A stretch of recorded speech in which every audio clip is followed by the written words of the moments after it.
In 2010, a very successful Nashville, Tennessee music producer turned her car into her driveway and pulled into her garage.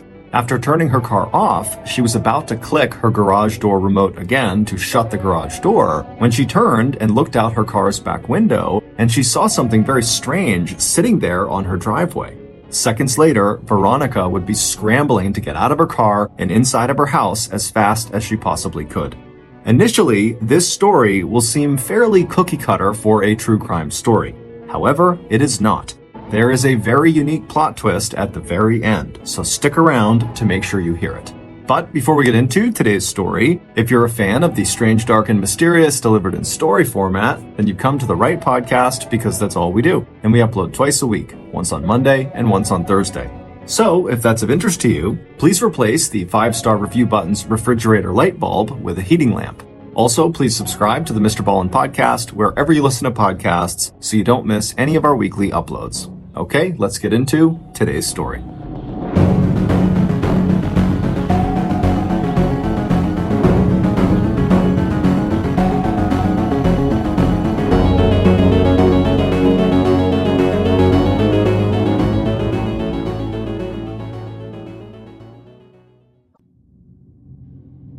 Veronica Boza looked out the window of the music studio and then down at her iPhone. As she tapped the icon that would show her the weather forecast, the 39-year-old Nashville, Tennessee music producer hoped that tomorrow would be as clear and warm as today had been. Nashville's weather was usually predictable, but it was August of 2010, and just 3 months before, the city had been slammed by the worst flood in its history. Ever since then, Veronica had stopped taking for granted that every summer day would be hot and humid, and like so many other Nashville residents, she checked the weather report regularly now in case there were any other extreme weather events in the forecast.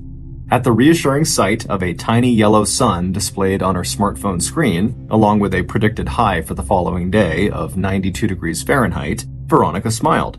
She and her 9-year-old son, Jordan, had already decided that if Saturday's weather was sunny and hot, they were going to spend all day at the community pool in their new neighborhood.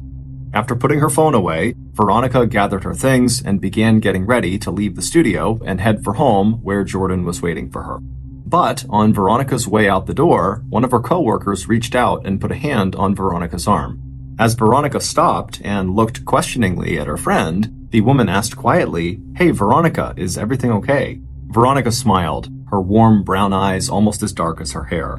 She loved her job here in the city known as the music capital of the world, and she also loved the fact that she worked with such a tight-knit community of people who genuinely cared about each other's lives. It had not exactly been a secret that Veronica was going through a tough divorce and that Jordan, who sometimes accompanied his mother to work, had become a bit withdrawn and clingy as his parents worked out their personal and legal differences.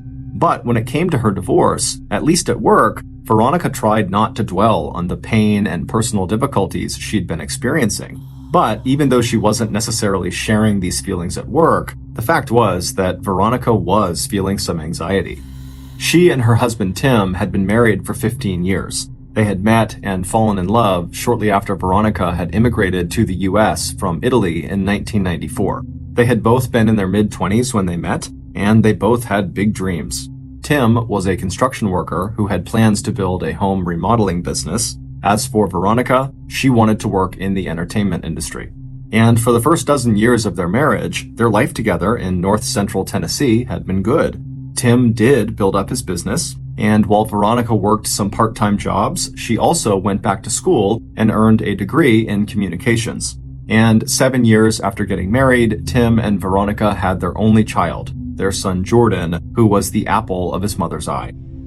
It had taken Veronica's career a little longer than Tim's to take off, but when it did, and she got a job as a music producer in Nashville, Tennessee, where the Bozes lived, it seemed like the sky was the limit for her. Veronica, who was not only beautiful with her dark hair and features and olive skin, also had that it factor that just made people like her and want to be around her. She was also a devout Catholic who hardly ever missed a Sunday service at her local church.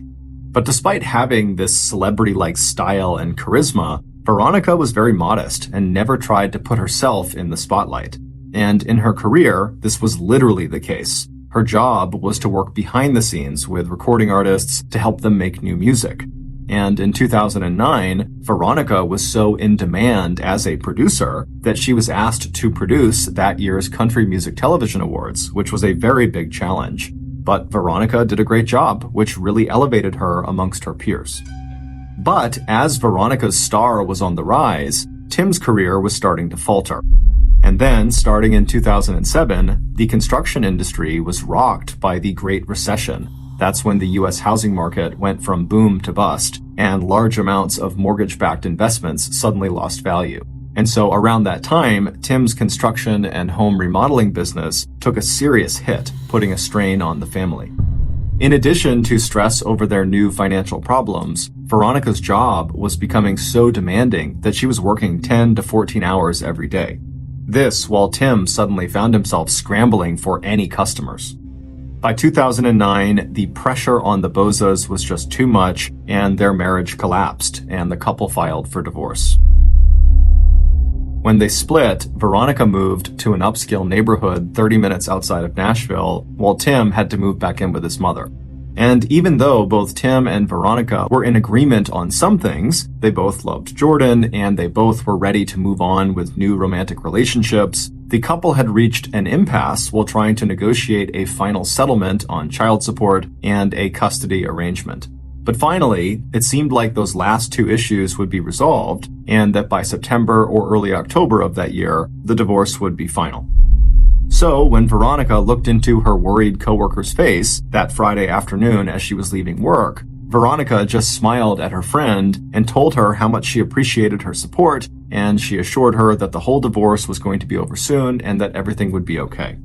Her friend smiled back, relieved, and asked Veronica if she had any interesting weekend plans. And Veronica's face lit up as she told her friend that tomorrow she and her son were going to head to the pool for the day. A few minutes later, Veronica was settled into the driver's seat of her dark blue SUV. She reached into her purse, slipped on her sunglasses, and headed west, away from the noise and honky-tonk glamour of the city to Hermitage, a Nashville suburb named for its main landmark, the plantation where Andrew Jackson, the 7th president of the United States, had lived for more than 40 years. Her destination was a quiet, affluent neighborhood just 7 miles south of the famous plantation, a development called Bridgewater, where Veronica and Jordan lived in a 3-story pale brick colonial-style home with black shutters and a covered front porch supported by 6 white columns. Her 2-car garage was located in the back of the house, and she reached the garage by turning down a narrow dead-end street that ran parallel to the street in front of her house. As Veronica turned down that little dead-end road, she felt the same thrill she'd felt 4 months earlier when she'd bought the house. It was perfect for her and Jordan. Her neighbors were friendly but not intrusive, the wooden fence around her backyard gave her and Jordan plenty of privacy, and the whole place just felt very safe and secure. Veronica turned right into her driveway, and after parking her car in the garage, she headed inside to see her son Jordan. The next day, Saturday, went exactly to plan. Veronica and Jordan drove to the nearby community recreation center where the pools sparkled in the sunshine. As Veronica read and sunbathed, Jordan and the other kids splashed and played in the cool water. By the time they got home that afternoon, Jordan was tired and happy, and Veronica was tanned and rested. The next morning, Sunday, August 29th, Veronica bustled around the kitchen making breakfast for both of them. When they were finished eating, Veronica reminded her son to pack his overnight bag with anything special that he wanted to take to his dad's house.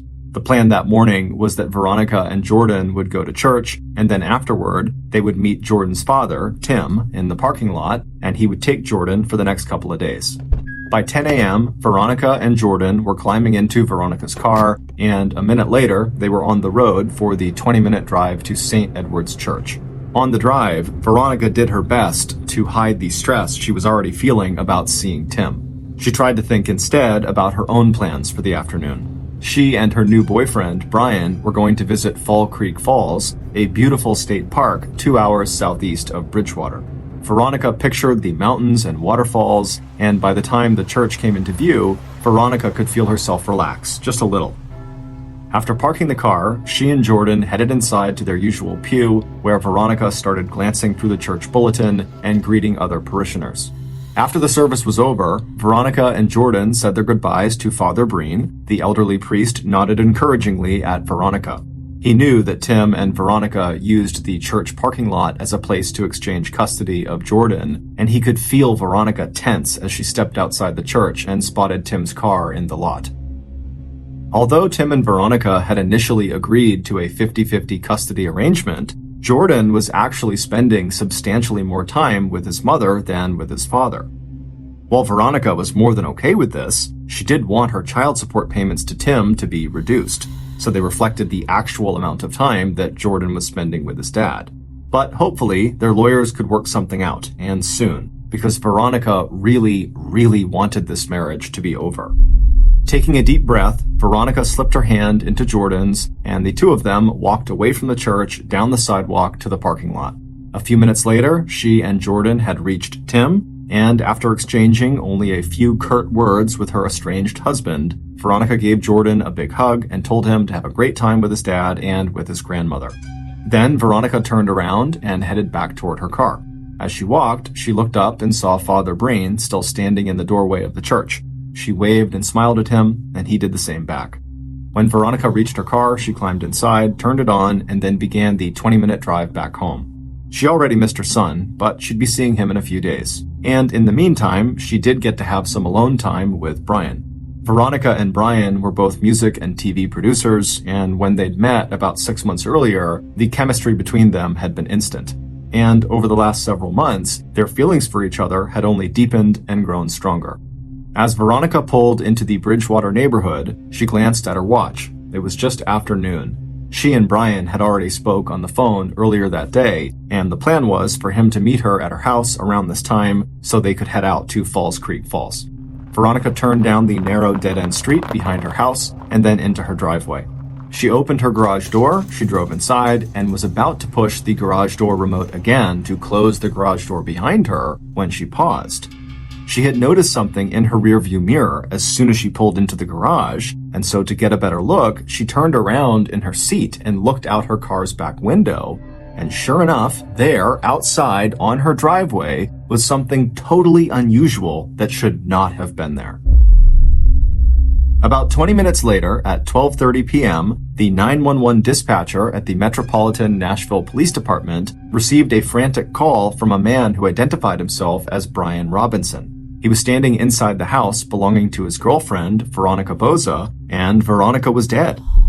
No, he had not checked for a pulse. No, he had not tried to render any medical assistance. Please, he said, giving dispatch the address, just get here. By 12:50 p.m., police cars and medical personnel lined the quiet street in front of the stately pale brick colonial house with more vehicles and flashing lights parked out back in the driveway. The white pillared porch and perimeter of the house were soon cordoned off with yellow crime scene tape. Inside the house, veteran homicide detectives Johnny Crumby and Andrew Injachok stood in the spacious living room looking down at the ruined and mangled body of one of Nashville's rising stars. Veronica lay on her side on the living room floor. Spread out around her on the polished wooden floorboards was a pool of blood that had already started to darken and thicken at the edges. Veronica had been shot at close range at least 4 times. Even without an autopsy report, it was clear from the abrasions on Veronica's forearms, the open door of her car, and the spilled contents of her purse in the garage that Veronica had at first tried to outrun her attacker. But when that didn't work, she had most likely turned and stood her ground, attempting to fight her attacker off. The motive for this crime did not appear to be a robbery, since investigators quickly found money and checks in plain sight in the house, along with $300 in cash inside the kitchen pantry. But a quick check of Veronica's SUV, the garage, her purse pockets and tabletops, as well as drawers, did show that at least one important thing was missing, and that was Veronica's white iPhone. Meanwhile, the crime scene technicians had also found one important piece of physical evidence. At first glance, it had appeared to police that the killer had picked up all the shell casings from the bullets they fired into Veronica's body. But after moving aside the furniture in the living room, crime scene techs had found their first critical clue. Snugged up against the baseboard behind the white sofa was a single shell casing that the killer must have left behind in their rush to leave the house. Now, looking down at the grisly scene in front of them, even the seasoned detectives were shocked at the brutality of this crime. Although the murder rate in Nashville was almost twice the national average, very few of those homicides were ever committed in affluent neighborhoods like Bridgewater. On the other hand, as these detectives knew, Tennessee was a state that ranked in the top 5 in terms of domestic violence and domestic violence-related homicides. As crime scene technicians began moving through the house, dusting for fingerprints, taking pictures, and marking and bagging evidence, Detectives Crumby and Injachok headed for the back door. The first person they wanted to talk to was Veronica's boyfriend. Not only had Brian found Veronica's body, but his reaction to that discovery had raised some red flags for the detectives. While he had immediately called 911, it was only after the 911 dispatcher had told him to that he had even checked to see if Veronica was still alive. And after telling the dispatcher, no, Veronica had no pulse, Brian had ended the call and then immediately gone into the downstairs bathroom to wash his hands before stepping outside to wait for the police.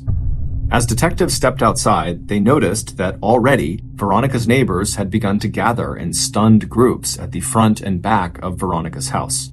Police knew it would not take long for a sense of fear and anxiety to overwhelm these families who, up until now, had felt so safe in this tranquil suburban haven with its sparkling pool and well-tended nature trails. Standing in the driveway, the detectives spotted Brian, whose apparent shock had now given way to grief. But despite his obvious distress, when the detectives asked Brian to accompany them to the police station for a formal interview, he immediately agreed to the request. Before leaving, the detectives went back inside the house to give instructions for investigators to start interviewing neighbors and putting together a timeline of when the crime had been committed. Investigators also needed to track down Veronica's coworkers and friends in case they had any information that would help police understand what was going on in Veronica's life that might have been a motive for her murder. And they also wanted police to search everywhere for Veronica's phone, along with any other electronic equipment like computers or tablets. Without access to the physical phone, the detectives wanted access as soon as possible to her cell phone records, which would show who she had spoken to that morning, and the records would show when her iPhone had been used last. 15 minutes later, the detectives and Brian walked into the nearby Hermitage police station. Once inside the interrogation room, the detectives did not waste any time. Detective Crumby pressed Brian about his whereabouts that morning and what he saw and did when he arrived at Veronica's house at 12:30 that afternoon. When Brian told them about a phone conversation he'd had with Veronica at about 11:50 a.m. as she was driving back from church, detectives exchanged a meaningful glance. If Brian's phone records confirmed that statement, they had just narrowed down the window of time during which Veronica had been killed to sometime between noon and 12:30 when Brian arrived at the house. That window would be narrowed even further when Veronica's cell records showed that Veronica had made a second call after she talked to Brian. She had called a friend, and this second conversation had ended at 12:08. So if Brian himself was not the killer, then Brian must have arrived on the scene literally just minutes after the killer had left. Hoping to clear his name, Brian tried to offer up any information he thought could be useful to their investigation. He said when he had arrived at Veronica's house, he immediately noticed that her garage door was open and she never left it open. Brian also told detectives that after making that call to Veronica at 11:50 a.m., he had stopped by a convenience store to buy some snacks for him and Veronica to enjoy on their outing they had planned for that afternoon, and he had left that store at 12:15, and he thought maybe the store had a surveillance camera that would back up his story and give him an alibi. As to why he did not try to offer any medical assistance to Veronica, Brian said that when he saw all the blood and bullet wounds, he just assumed that she was dead. And after talking with the dispatcher and checking for a pulse, Brian could not stand to have Veronica's blood all over his hands, so that was why he stepped into the bathroom to wash them. Brian then told police that the person they should be interviewing was Veronica's estranged husband, Tim. Brian told detectives that the couple was in the middle of a bitter dispute over money and custody arrangements, and so Tim would have a lot more reason to kill Veronica than he, Brian, would. Before letting Brian leave the station, police requested a DNA swab, fingerprints, and access to Brian's phone records, and Brian complied right away. While detectives did not have any evidence that would allow them to detain Brian, they also did not have any evidence that completely eliminated him as a suspect. After ending their interview with Brian, the detectives again moved quickly. They wanted to talk to the next person of interest on their possible suspect list. Hopping into their car, they headed north to tell Tim Boza that his wife had just been murdered.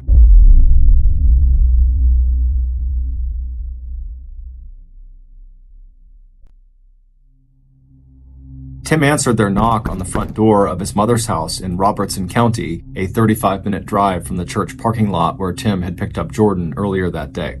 After hearing the news of Veronica's death, Tim seemed most upset not by the murder, but at the prospect of having to tell his 9-year-old son that his mother was now dead. After making plans to leave Jordan at his sister's house, Tim willingly accompanied the detectives to the police station for a formal interview. By 7 p.m. that night, he was sitting in a police interrogation room, answering pointed questions about his financial problems, how much money he stood to lose in the divorce, and the statements they'd heard about the couple's volatile relationship. Tim admitted that he and Veronica were not getting along, and that he was worried that Veronica was going to try to limit the time Tim could have custody of his son. Tim also told police that he had not wanted the divorce, suggesting that Veronica's long workdays and high-powered job had put as much strain on the marriage as Tim's money troubles had. Tim also suggested that his wife had been unfaithful. Detectives were surprised that Tim was speaking so openly about marital problems that could be seen as motives for murder, but when pressed by Detective Crumby, who told Tim, quote, "Something about you doesn't seem right," Tim pushed right back. He understood that police were only doing their job. He was the soon-to-be ex-husband, and they had to investigate his possible involvement, but he insisted that he had had nothing to do with the murder. He also told police that he could account for all of his movements that day, starting with the time he left the church parking lot at 11:45 a.m. with Jordan. Tim told detectives that after he had arrived home, he had left his son with his mother, so Jordan's grandmother, at the house, and then Tim had gone out to a home supply store to get the materials he needed to make a plumbing repair, and then he also made a stop at a local grocery store to buy some soda for Jordan. Tim produced time-stamped receipts and suggested that the police see if either store had surveillance cameras that could confirm where he was that day. Like Veronica's boyfriend, Brian, Tim also agreed to give police a DNA swab. He allowed them to take photographs of him and said it was perfectly fine if police wanted to examine his phone and confirm the list of calls Tim had made that day. That night, while waiting for the autopsy report and the crime lab's report on evidence collected at the crime scene, Detectives Crumby and Injachok started poring over the cell phone records they had obtained from the phones belonging to Tim, Brian, and Veronica. And that's when they noticed that there was one number that appeared dozens of times in Tim's phone records. It belonged to Tim's business partner, Coy Cotham, who went by the name Corey Cotham. Since Tim had already told the police that he had made several calls that day to Corey, it wasn't the identity of this caller that surprised the detectives. It was the number of calls back and forth between Corey and Tim, including 13 separate calls on the day of Veronica's murder and dozens of calls and text messages over the previous days and weeks. Intrigued, detectives ran a background check on Corey, and they were stunned to find out that he had 2 prior convictions for aggravated assault. The detectives finished work late that evening, feeling good about the progress they'd made so far. But by mid-morning the next day, so a day after Veronica was killed, August 30th, that sense of optimism had disappeared. The alibis for their 2 main suspects, Tim and Brian, had both come back rock solid. Surveillance footage would confirm that Tim was not anywhere near the crime scene when Veronica was murdered. And similarly, police were able to confirm that Brian had in fact left a convenience store at 12:15 p.m. and given that he called 911 at 12:30 p.m., just 15 minutes later, to report finding Veronica, that would not have left him enough time to commit the murder. Interviews with friends and neighbors had also failed to shine any light on what might have happened, especially with Tim and Brian in the clear. One neighbor had reported seeing a light-colored van or SUV on the road behind Veronica's house, but this neighbor could not identify the make or model, and he didn't get a license number, and he didn't get a good look at the driver. The shell casing that was found inside of Veronica's house, which turned out to be a match for the bullets recovered from the crime scene, it should be noted that all the bullets that had been fired at Veronica went through her, so they were able to find the bullets on the ground. That match was still an important clue, but only if they had a way to find out where the gun was now and who had used it. Suddenly, in the face of these disappointments, those phone records that the police were collecting and the name Corey Cotham had become the detectives' best and possibly only remaining leads. Convinced that a deeper analysis of data from the cell phones, along with the records of the calls, might generate new leads, the Metropolitan Nashville Police asked for help from the Tennessee Bureau of Investigation. The Bureau agreed and assigned one of its experts in computer and mobile device forensics to the Veronica Boza murder investigation. So, after turning over Tim's phone and all the phone records they had to the Tennessee Bureau of Investigation, local investigators reached out to their new person of interest, Corey Cotham, and asked him for an interview, to which he agreed. But, like both Tim and Brian, Corey also had an alibi for the day of Veronica's murder. He told police he had spent the day at the home of a girlfriend in the Nashville area and that she could confirm this. As for any involvement in Veronica's murder, Corey said he had nothing to do with it. Unlike Tim and Brian, Corey refused to let police access his cell phone, which he said was locked inside of his vehicle. He also refused to give police a DNA swab. The detectives, who now wondered if maybe Corey had also been involved in some kind of a relationship with Veronica, responded by getting a search warrant that would allow them to impound Corey's car and examine everything inside of it, including his phone. They also got a warrant for a DNA swab and photographs of Corey. Detectives now had their suspicions about Corey, but no hard evidence that connected him to Veronica's murder. So Corey, like Tim and Brian, was allowed to leave. After searching Corey's car and retrieving his phone, detectives immediately turned it over to the Tennessee Bureau of Investigation, and then the detectives turned their own attention to investigating Corey's alibi. Using the phone number Corey had given them, they contacted Corey's girlfriend in Nashville, Jenny Addington, who agreed to meet them in the parking lot of a shopping mall near her home. And then, once again, detectives hit a dead end. According to Jenny, she had worked an overnight shift on the night of August 28th, and then when she came home the next day at 7 a.m. on August 29th, so the day Veronica was killed, Corey was sleeping in her bedroom. And at the time of the murder, sometime between 12:08 and 12:40 p.m., Jenny was making lunch for Corey, who spent the day with her inside of her apartment. On September 5th, 6 days after Veronica's murder, Nashville's music community turned out in force to attend Veronica's funeral service. Also in attendance were Tim and Jordan, as well as Veronica's boyfriend, Brian, and police. But the only intel officers picked up was a rising murmur of concern and fear. What had really happened to Veronica? And could her murderer be right here in this church right now? It wouldn't be until 6 days after that funeral service that investigators would get a phone call that would finally give them the answers to those questions and would break the homicide case wide open. On Saturday, September 11th, exactly 2 weeks after Veronica's murder, Corey's Nashville girlfriend, Jenny, called the Metropolitan Nashville Police Department and asked to speak with Detectives Crumby and Injachok. She told the officer who had picked up her call that she had not been entirely truthful with the detectives when she had spoken to them last, and now she was terrified and she wanted to come into the police station and tell the detectives what she actually knew. Based on the new statement Jenny would make to detectives on September 11th, along with an analysis of cell phone data that would map out the actual physical location of Veronica's iPhone both before and after her murder, this is a reconstruction of what actually happened to her on the day she was killed. Sunday, August 29th was hot and humid, but inside of St. Edward's Catholic Church in Nashville, the air was cool, and as the 10:30 a.m. Mass came to an end, Veronica felt a sense of peace settle over her. She sat quietly for a moment with her son Jordan, exchanging goodbyes with other parishioners and waiting for the pews to clear before she and her son also slipped out into the center aisle and began making their way to the big doors at the back of the church. As Veronica and Jordan passed by Father Breen on their way outside, Veronica stopped for a second to shake hands with the priest. She had been so grateful over the past year for his support and encouragement. Now, as she glanced toward the parking lot where she knew Tim would be waiting, Father Breen smiled and gave her hand an encouraging squeeze. Veronica smiled back and thanked him again for his prayers and blessings before stepping from the dim interior of the church into the sun and heat. Outside, Veronica's killer watched from a distance as Veronica and her son walked hand in hand across the church parking lot to where Veronica's estranged husband, Tim, waited for them, his arms crossed, leaning against the side of his car.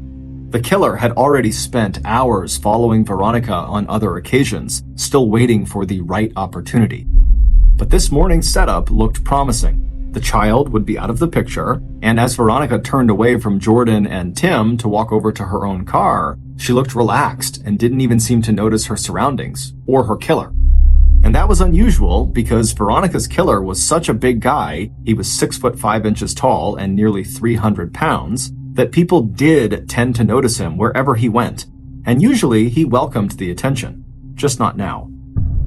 The killer smiled, satisfied with how things were going so far, and watched as Veronica pulled her phone out of her purse and started tapping her screen as she walked the final distance across the lot to her car. A few moments later, Veronica disappeared into her SUV and started up the engine. As she maneuvered her car out of the parking lot and out onto the expressway that was the fastest route from the church to her home, where she and her boyfriend Brian would soon meet, Veronica did not notice the light-colored large SUV that had slid into the lane several cars behind her. The killer knew where Veronica was headed next, and so he quickly passed her vehicle and rushed all the way to the turnoff into her neighborhood, the Bridgewater development, before Veronica got there. By now, the killer had spent enough time spying on Veronica that he knew she liked to park inside of her garage, and then she would enter her house through the door in the garage that connected to the kitchen of the house. The killer also knew that Veronica always immediately closed the garage door behind her after she pulled her car inside. So he pulled into a nearby alley and waited, knowing that he would have to move very quickly once she arrived and pulled her car down the driveway into the garage so that he did not get blocked out by the closing garage door. And sure enough, as soon as Veronica arrived at the development and pulled into her driveway, her killer was on the move. As the garage door slowly opened, he pulled his van right into the driveway behind her. He caught a quick glimpse of Veronica's face in her rearview mirror, and he saw her eyes widen in sudden alarm. Then he was out of his car, gloves on, hat pulled down low, and a tactical sleeve covering most of his face. As the man calmly walked with great long strides into her garage, Veronica scrambled out of her car, dropping her purse and all of its contents onto the floor. Then she stood up and ran to the door that connected the garage to her house, and she opened it up. But before she could get through that door and lock it behind her, her attacker had lunged and caught her by the wrist.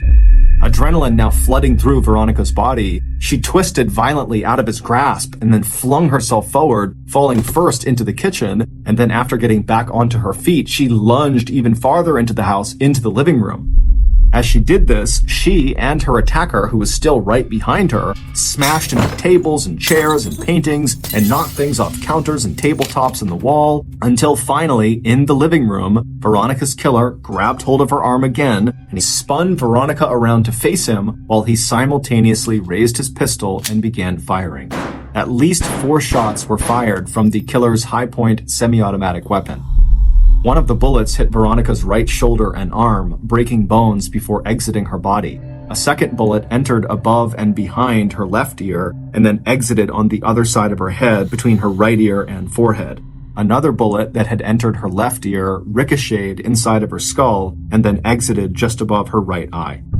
The killer, seeing Veronica now bleeding out on the polished wood floor of her living room, knew without a doubt that the 2 shots he had fired into her head were lethal.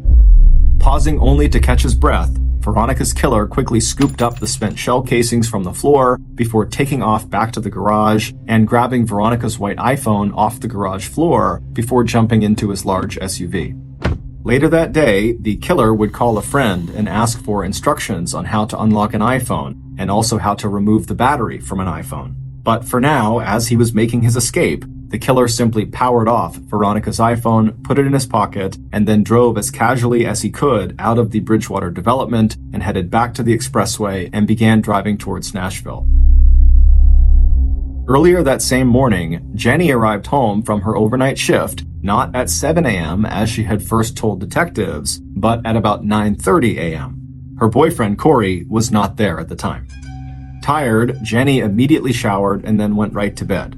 Because she lived with roommates that she did not entirely trust, Jenny actually kept her handbag with her in the bed as she slept. It contained her wallet and her car keys. At some point that morning, shortly after Jenny had climbed into bed, Jenny woke up to find Corey bending over her. When he kissed her and told her he was going out for a little while, she wondered sleepily if he was also slipping his hand under her covers to grab the keys to her minivan.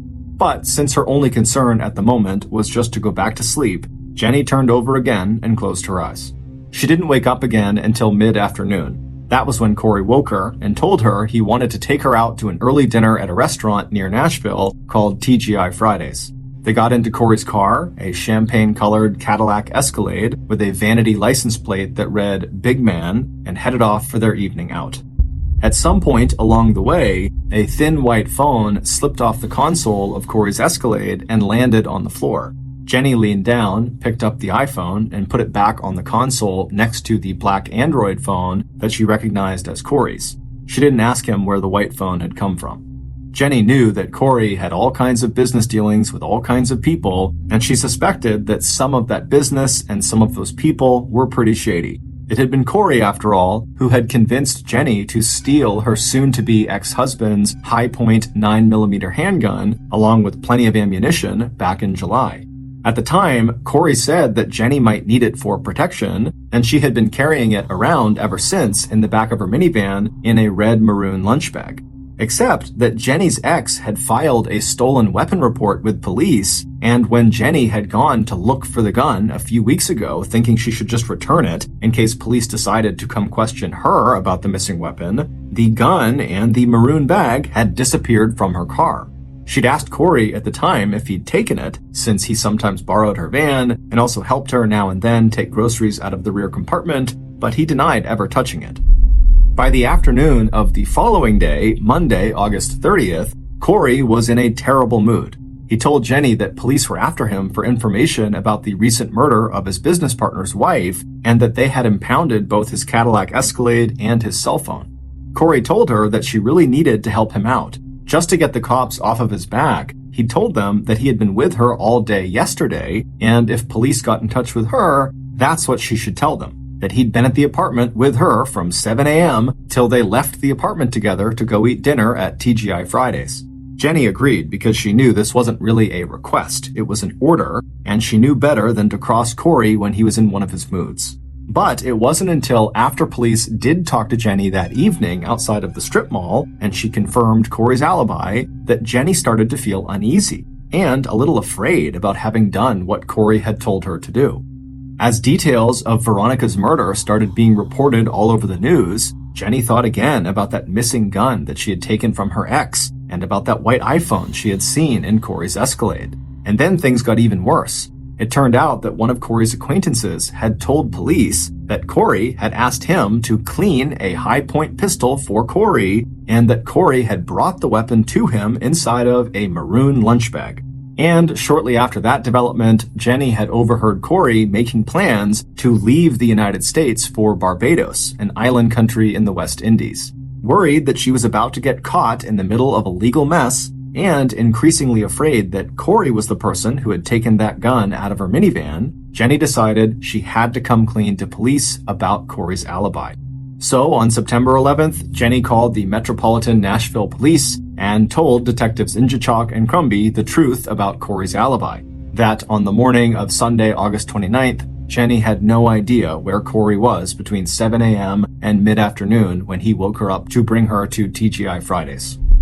After this admission, Jenny agreed to fully cooperate with police. She also agreed to a DNA swab and allowed police to examine her phone. And police quickly ruled Jenny herself out as a suspect, since her phone was nowhere near the crime scene when Veronica was murdered. But what Jenny didn't know when she called the detectives to tell the truth was that the police had actually already come to the conclusion that Corey had to be the killer. According to the phone forensics expert from the Tennessee Bureau of Investigation, on the day of Veronica's murder, even though her phone had been powered off, they were able to track its position. And on that day, after her death, Veronica's white iPhone followed the exact same track as another phone, and that phone was Corey's black Android. It would turn out Jenny's suspicions were correct. Corey had indeed taken the gun from the back of her minivan, and he had used that gun to kill Veronica Boza. He would be arrested on September 21st, 23 days after the murder.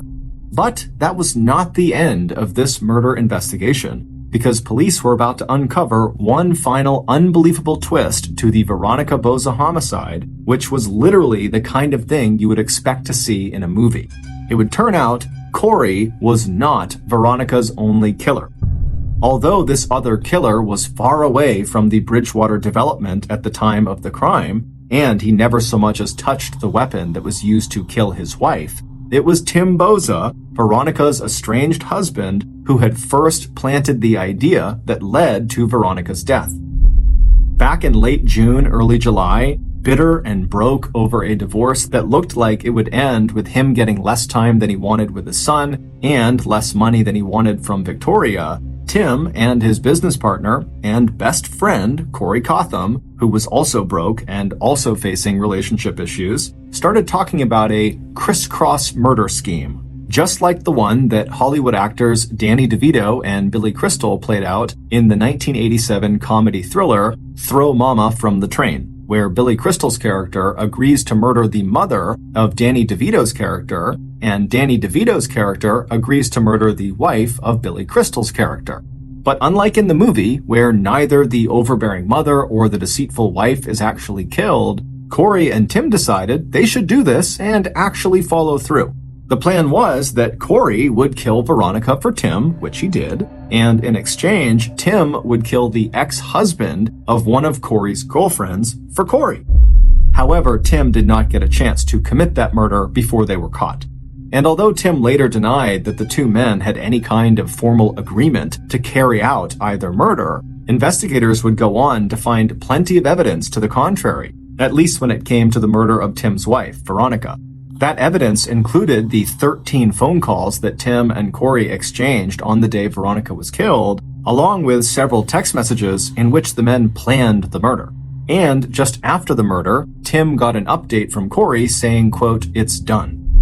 It would turn out that in addition to just wanting their respective kill targets erased because of the trouble they were apparently causing them, both men, Corey and Tim, had a big financial motive to carry out the murders. Specifically, the murder of Veronica. Corey expected to be paid $35,000 for killing Veronica, and Tim, who knew if Veronica was killed before their divorce finalized, would be the beneficiary of his wife's $550,000 life insurance policy. The Boza's financial planner later testified that on the day of Veronica's funeral, Tim had approached him immediately after, asking when Tim could expect that life insurance payout.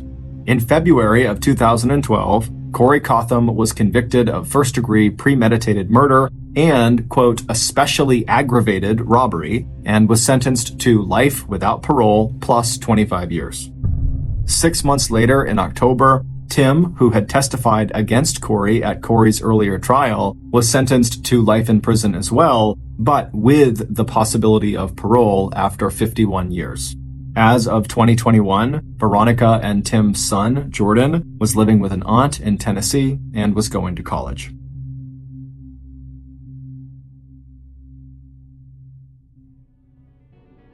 Thank you for listening to the MrBallen podcast. If you got something out of this episode and you haven't done this already, please replace the 5-star review button's refrigerator light bulb with a heating lamp.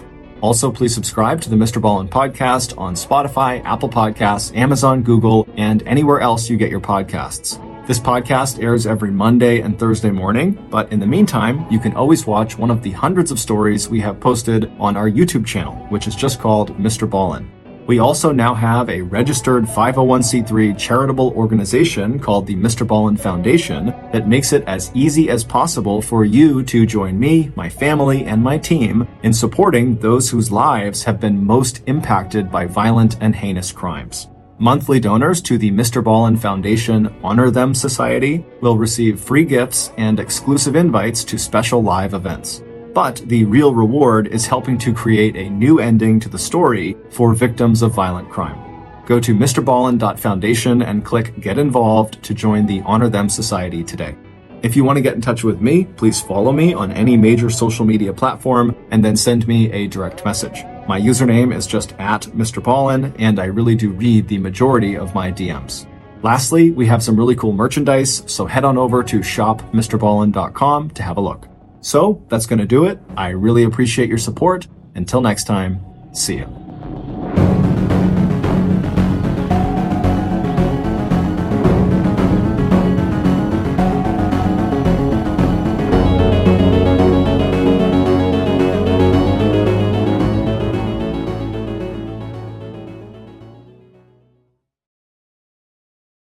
One September night in 2006, a man left his office and walked across the vacant parking lot towards his truck.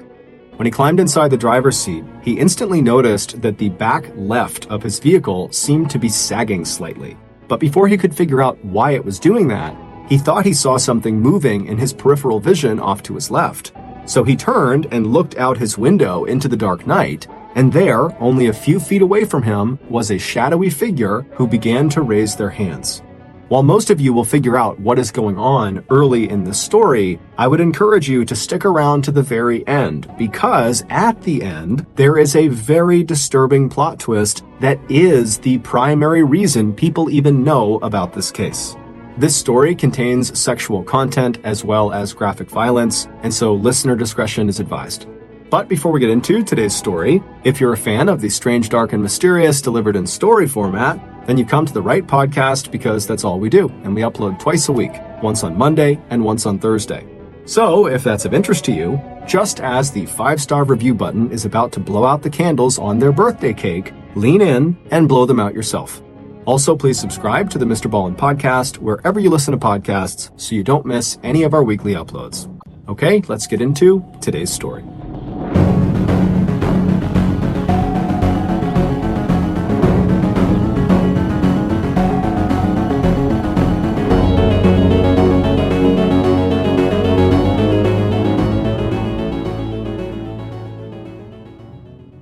"46-year-old Thomas Montgomery was a company man. For the last 12 years, he had punched a time clock at Dynabrade Incorporated, a factory in upstate New York that made high-quality power tools, from industrial-grade sanders to wheel grinders. So, when Thomas woke up on a Monday morning early in May of 2005, his routine that day was pretty much the same as it had been for the more than 500 Mondays that had come before it. Hearing the alarm go off at around 5:30 a.m., Thomas automatically reached out an arm and shut it off before the sound could wake up Cindy, his wife of 16 years, who was sleeping in the bed next to him. Then Thomas got up, grabbed his work clothes, and headed for the bathroom. 15 minutes later, he was walking down the upstairs hallway of his family's modest 2-story house, past the bedrooms of his 2 daughters, one 12 years old and the other 14. After getting downstairs, he walked into the kitchen, where he grabbed a cup of coffee and a quick bite to eat. As he sat at the kitchen table having his breakfast, he saw the family dog, Shadow, waiting at the back door, her tail slapping side to side. After he was done with his food and drink, Thomas pulled on a light jacket and a ball cap before opening the door and following Shadow outside into the chilly morning air. 15 minutes later, the dog was fed and back on her dog bed, the coffee cup and dirty breakfast plate were in the sink, and Thomas was climbing into his car and getting ready to back out of the driveway. But first, Thomas had to reach over his belly to pull on his seatbelt. And as he did this, he was reminded that he was a good 25 years and 50 pounds away from his physical prime, back when he was a U.S. Marine. Thomas had never seen combat while he was in the military, but his 6 years in the Marine Corps still gave Thomas a deep sense of pride, especially considering the fact that at the time, the United States Marine Corps was undertaking some of the most dangerous missions in the U.S. war against terror in Iraq. Pulling his mind back to the present, Thomas finally buckled his seatbelt, then started the car engine and backed out of the driveway onto the quiet residential street on the outskirts of Buffalo, the second largest city in New York State. After tuning the car radio to his favorite sports station, Thomas then headed north to pick up New York State Highway 5, which would take him to Clarence, New York, where Dynabrade was located. Settling back into the driver's seat, Thomas made the uneventful 12-mile drive from Cheektowaga, the town where he lived, to his company's factory and their surrounding sea of parking lots. Thomas found a parking spot shortly before 7 a.m., and then he hopped out of his car and walked inside the building to join the line of other Dynabraid machinists, all getting ready to clock in, put on their clear plastic safety glasses, and get to work. 8 long hours later, Thomas had clocked out and was back in his car headed home. In about half an hour, he'd be walking the dog again, and when that was done, he'd be taking his 2 daughters off to swim practice at the local swim club, where he spent so much time that the club had asked him to be its vice president. But as Thomas made the 20-minute drive back home, his thoughts had skipped ahead from swim practice and then dinner to how he planned to spend that evening. For years, Thomas had lived for his Friday nights. That was when he and some buddies from work got together to play poker. However, recently, Thomas had discovered a new hobby, one that was more exciting than poker, and one that he could enjoy every night of the week. Thomas had discovered an internet website called Pogo.com. Launched in 1998, Pogo was a platform that offered everything from Scrabble and Monopoly to card games like Blackjack. If you signed up for a membership, like Thomas had, you could skip most of the ads. Players used tokens rather than real money, but you could exchange those tokens for rewards and prizes of real monetary value. Players created usernames and online profiles, and not only could they play games against each other and with each other, but they could also use the chat room feature on Pogo that allowed them to message other players in their game, as well as other Pogo users that were outside of their particular game. While some of the chat rooms were technically listed as being just for kids, and there were other digital rooms that were just for adults, in reality, Pogo generally relied on its members and players to self-enforce the age restrictions. Thomas was aware that the site was used primarily by young people. He and his wife Cindy were both active in their local church, and as a Sunday school teacher himself, Thomas overheard his students talking about Pogo all the time. Thomas also knew that one of his younger co-workers at Dynabraid, a 22-year-old named Brian Barrett, was also a big Pogo user. In fact, it was Brian's offhanded mention of the site that had led Thomas to check it out in the first place. But after Thomas signed up for the site, and he saw how much fun it was to get to play cards every night, he quickly stopped caring about the fact that he was likely one of the oldest people on there.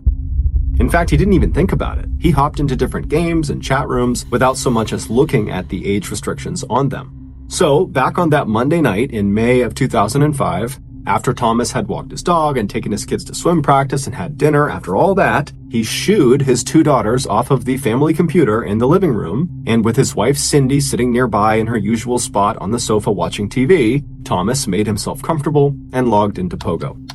Just typing in his screen name, which was Marine Sniper, gave him a sense of satisfaction. Thomas had never actually been a sniper in the Marine Corps, but the name reminded him of his glory days in the service. Usually, on Pogo, Thomas would just go straight to the Texas Hold'em poker rooms, but tonight he decided to play a little blackjack.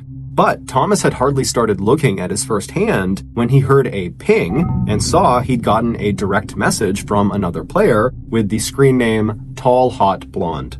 Her private message just said to him, "You're in the wrong room. This room is for kids." Thomas had a moment of panic.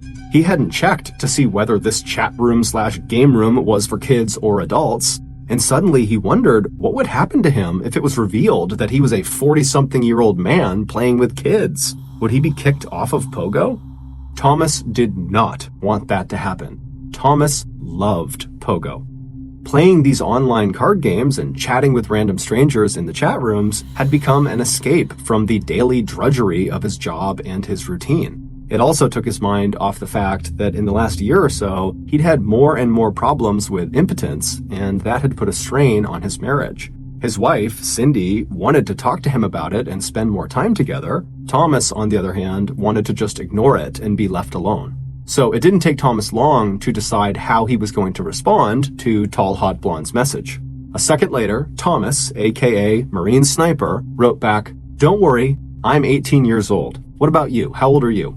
While Tall Hot Blonde didn't tell Marine Sniper her real name, she did tell him that she was a 17-year-old high school senior who lived in Western Virginia. She liked sports, and she played on her school's softball and basketball teams, and she wasn't sure yet what she was going to do after high school.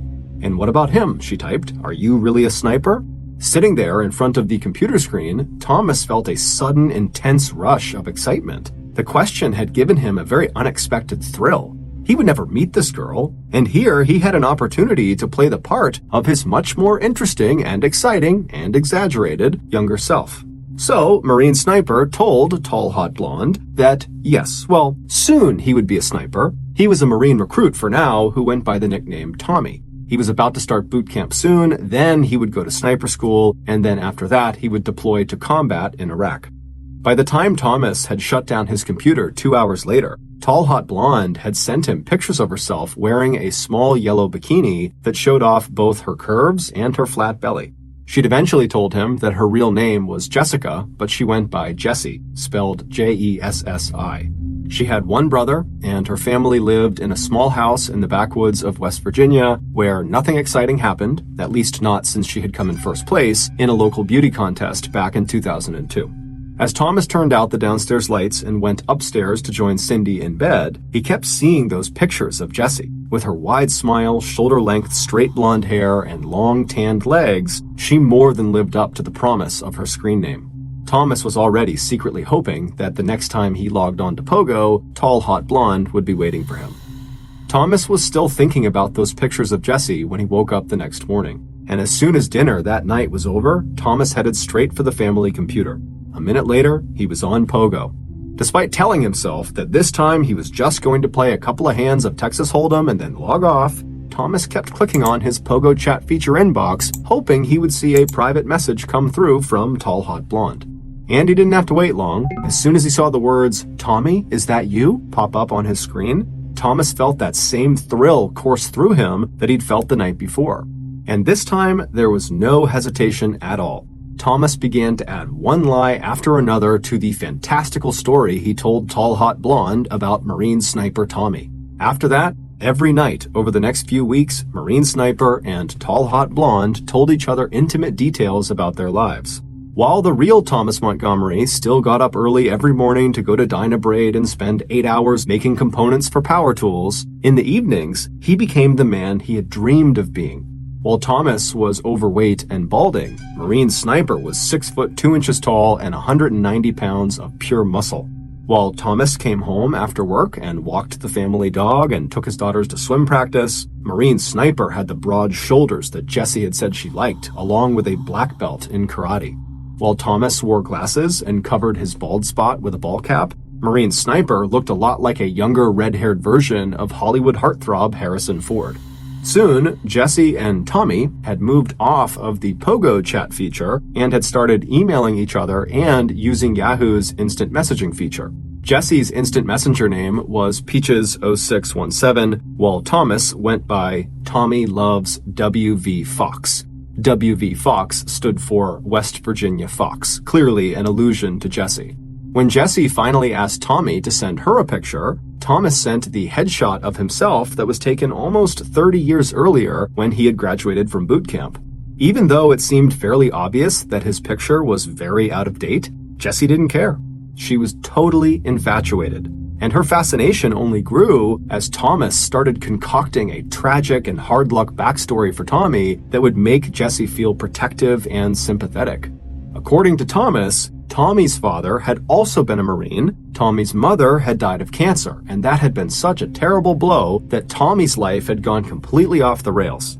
In fact, his decision to join the Marines and become a sniper was so he could finally just make a fresh start with his life after a high school cheerleader had threatened to ruin his life by accusing him of rape. When Thomas told Jessie that before meeting her online, his plan had been to commit suicide in Iraq, Jessie had begged Tommy to stay alive for her sake. Jessie worried endlessly about Tommy's safety, and she told him again and again that despite whatever mistakes he had made in the past, she was proud of him and would always stand by him. After reading that, Tommy told Jessie that the Marine motto, Semper Fidelis, which means always faithful, should be their motto too. Over the next 6 months, both Thomas and Jessie would become completely obsessed with their relationship, to the point where it was the only thing either of them ever thought about. Unlike 46-year-old Thomas, who struggled with impotence, 18-year-old Marine Sniper told Jessie that he had 9 inches worth of endowment. Meanwhile, Jessie sent Tommy dozens of pictures of herself. However, none of them were her in the nude. She was always wearing clothes or a bathing suit. But to Thomas, the hours he spent wondering what was under those bathing suits made her photos even more enticing. There was one picture in particular, the camera peeking up under her miniskirt from behind, that really stirred Thomas's imagination. Within weeks of meeting each other, Thomas and Jessie were having virtual sex every night, and Jessie was telling Tommy that she loved him. Whenever Thomas's wife, Cindy, walked over to him and asked what he was doing on the computer, Thomas would immediately click out of the chat and insist that he was just playing online card games. And because Cindy was always asleep by the time Thomas eventually came to bed, she wasn't aware of the fact that Thomas was routinely staying up until 2 or 3 in the morning, telling Jessie all about what his, quote, snake would like to do to his, quote, foxy lady down there in West Virginia.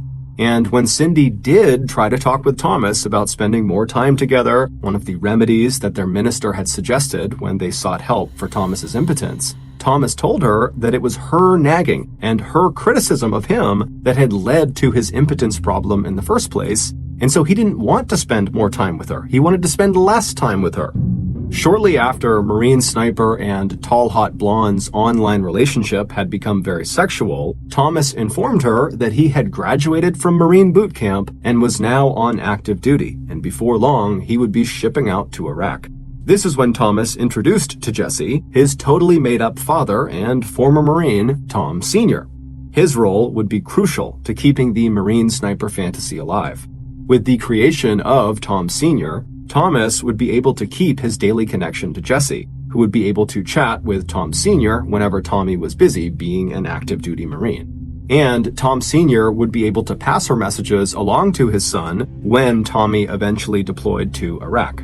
In addition to speaking with Jessie every day online, either as Marine Sniper or through Marine Sniper's dad, Tom Sr., real-life Thomas also started calling 17-year-old Jessie every day of the week as he drove to and from his job at Dynabraid, claiming that those were the only times he was off duty from being a Marine.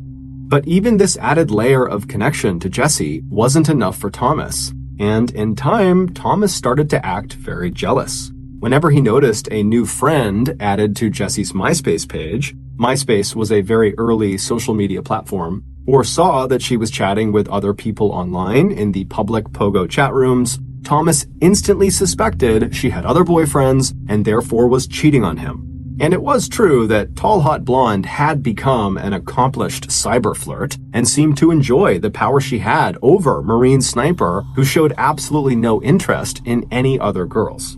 Tall Hot Blonde and Marine Sniper had their first lovers' quarrel when Thomas became convinced that Jessie was sending pictures of herself to other internet admirers. Jessie did not deny the accusation. However, she told Marine Sniper that she was devastated by what he was claiming. And so, to make Tommy feel better, she sent him a pair of her red G-string panties along with a silver Key to My Heart keychain. She sent the package to Thomas's real address. He had said that that was where his father lived and that he could forward any mail he got to Tommy wherever he was in the world.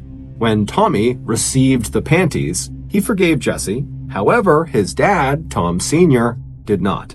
Shortly after the panties arrived, Thomas, writing as Marine Sniper's father, Tom Sr., would send the 17-year-old girl a crude message calling her a bitch and accusing her of lying and trying to hurt his son. One evening, just before Christmas in December of 2005, so 7 months after first meeting Jessie on Pogo.com, Thomas once again chased his daughters off of the family computer and sat down to log into his Yahoo Instant Message account. For weeks leading up to that night, Thomas had begun talking incessantly to his coworkers at Dynabraid about how he was going to leave his wife, Cindy, and go to West Virginia to be with this new woman who had come into his life. 22-year-old Brian Barrett, who was the coworker who Thomas had overheard talking about having a Pogo account, wasn't really surprised to hear what Thomas was talking about. Brian had heard lots of the old-timers at Dynabraid going on and on about their big plans for escaping their lives. But Brian and the rest of Thomas's coworkers had no idea that Thomas's mystery woman was actually just a 17-year-old girl. As Thomas's instant messenger account loaded up on the computer, he glanced over at Cindy, who was in her usual place on the sofa watching TV. He barely noticed all of the Christmas decorations that his wife and his daughters had put up all over the living room that day. because the only thing on Thomas's mind at that moment was what he was about to ask Jessie. He turned back to the family computer, and after exchanging a few casual messages with Jessie, Thomas got straight to the point. He told her that Tommy didn't know if he was going to make it out of Iraq alive. But before he shipped out, he wanted to marry Jessie. And would she have him? Jessie's answer came right away. Oh my God, yes, yes, she would marry her sweet, sexy Marine. The next night, when Thomas logged into his instant messenger account again, he saw excited messages from Jessie telling Marine Sniper that she was already planning their first night in bed together. It would be her first time, she told him, but she was more excited than nervous. She also told Thomas that from now on, even before they officially got married, she'd be referring to herself as Jessica Blair Montgomery. Days later, another package of Jessie's panties arrived at the Montgomery house, and along with them was a set of engraved dog tags that read Tom and Jessie, always and forever. Rationally speaking, Thomas knew that there was no way he could ever marry 17-year-old Jessie. But at the same time, he just could not accept that at some point he would have to give up not just Jessie, but Tommy, the Marine Sniper.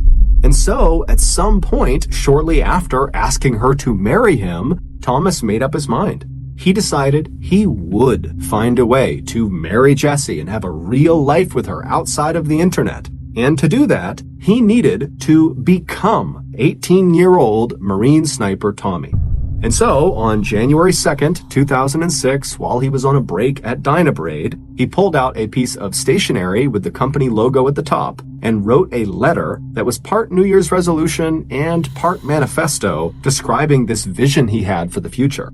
It read, on January 2, 2006, Tom Montgomery, 46 years old, ceases to exist and is replaced by an 18-year-old battle-scarred Marine. He is moving to West Virginia to be with the love of his life. Thomas also wrote in this strange letter that Marine Sniper had more than $2 million and would use that money to take care of Cindy and his 2 daughters, as well as help him build his new life with Jessie. At the end of this note, Thomas wrote, quote, I wish I would know the exact time I would change to new Tom so I can prepare for it. After he signed his name to this letter, Thomas folded the piece of paper up and locked it in the toolbox he kept at work. In mid-March 2006, so 2 months after Thomas penned this New Year's resolution/manifesto, one of his daughters, who was home from school and waiting for her mom and her dad to get home, was researching an assignment on the family computer when she heard a ping. Thomas had accidentally forgot to log out of his instant message account before he left for work that morning.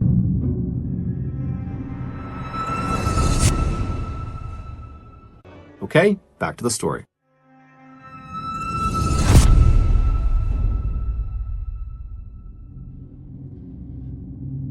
And so the message that his daughter received came from Jessie, tall, hot blonde, and it was very sexually explicit and was clearly intended for Thomas. Thomas's daughter stared at the message, shocked. Could it really be for her father? Feeling sick, she pushed herself away from the computer and she called her mom, telling her there was something she needed to come home and look at. Hearing the strain in her daughter's voice, Cindy left work, and 15 minutes later, she was sitting at the family computer, scrolling through the hundreds of emails that her husband had written to a girl who went by the names Tall Hot Blonde and Peaches0617. Horrified, Cindy finally turned away from the computer and went upstairs and started searching through her husband's drawers and closet, where she would find a treasure trove of handwritten letters and pictures, lingerie, and a set of dog tags engraved with Tom and Jessie, always and forever. When Thomas finally pulled into the driveway that night, Cindy was waiting for him inside. As the mother of 2 teenage daughters, she could not believe that her husband had tricked and seduced a teenage girl who had never even been outside of the state of West Virginia into falling in love with an 18-year-old Marine who did not even exist. When Thomas stepped through the front door holding his car keys and lunchbox, he saw his wife standing in front of him. She looked sad and furious, and she was holding a handful of frilly girls' underwear, including a bright red G-string. Thomas knew, like a punch right to his stomach, that his wife knew his secret. And when he tried to act surprised, like he had no idea what Cindy was holding out to him, even trying to step around her into the hallway, Cindy was not convinced even for a second. Instead, she walked over to the family computer and began reciting out loud some of the lewd things Thomas had sent Jesse. Cindy told Thomas that what he was doing and what he had done was not only totally inappropriate and totally disgusting, but it was likely illegal. Jesse was a minor. And if that wasn't enough, Cindy told Thomas that his own teenage daughter had been the one to discover this raunchy affair. Cindy told her husband that he only had two options: give up this totally inappropriate, bizarre fantasy, or they could get divorced. As he stood there in stunned and guilty silence, Cindy told him that for now, he just needed to go away. Go walk the dog, go cut the grass, anything. But right now, she couldn't even stand to be near him. Thomas said nothing and turned around and walked back outside. As soon as Cindy was alone, she sat down at the kitchen table and composed a careful letter to Jesse. And as she slipped it inside of an envelope, she also enclosed a recent picture of the Montgomery family. "Let me introduce you to these people," Cindy had written. "The man in the center is Tom, my husband since 1989. He is 46 years old, and here are our two daughters, 12 and 14 years old." Cindy told Jesse that there is no Tommy, there is no Marine sniper. Cindy closed the note with a piece of advice for Jesse: do not trust the words you read on a computer. When Jesse got Cindy's letter, she was completely crushed. Before breaking off all contact with the 46-year-old man she now knew had been posing as Marine sniper, she sent Thomas a series of furious and hurt messages asking him how he could have done this to her and telling him he should have to go to jail for what he had done. For his part, Thomas, who still lived in the same house with his wife and daughters but slept in the basement, told Jesse he was sorry and that he never meant to hurt her. And Thomas told his wife Cindy that although he was totally ashamed of what he had done to her and to the family, he was relieved that she had found out, because the guilt and the stress of this double life had become an unbearable burden. And for the next 6 weeks, even though Thomas still occasionally logged onto Pogo.com to play cards, he did not hear another word from Tall Hot Blonde. But it would turn out, despite no longer communicating with Thomas, Jesse was nowhere near forgetting or forgiving what Thomas had done to her. She also began to wonder if maybe the letter she had received from Cindy was a trick. Maybe, thought Jesse, Cindy was really another girl who was also in love with Marine Sniper, and maybe Cindy had made up that whole story about Tommy being 46 years old and married with kids so that Cindy could have Tommy all to herself.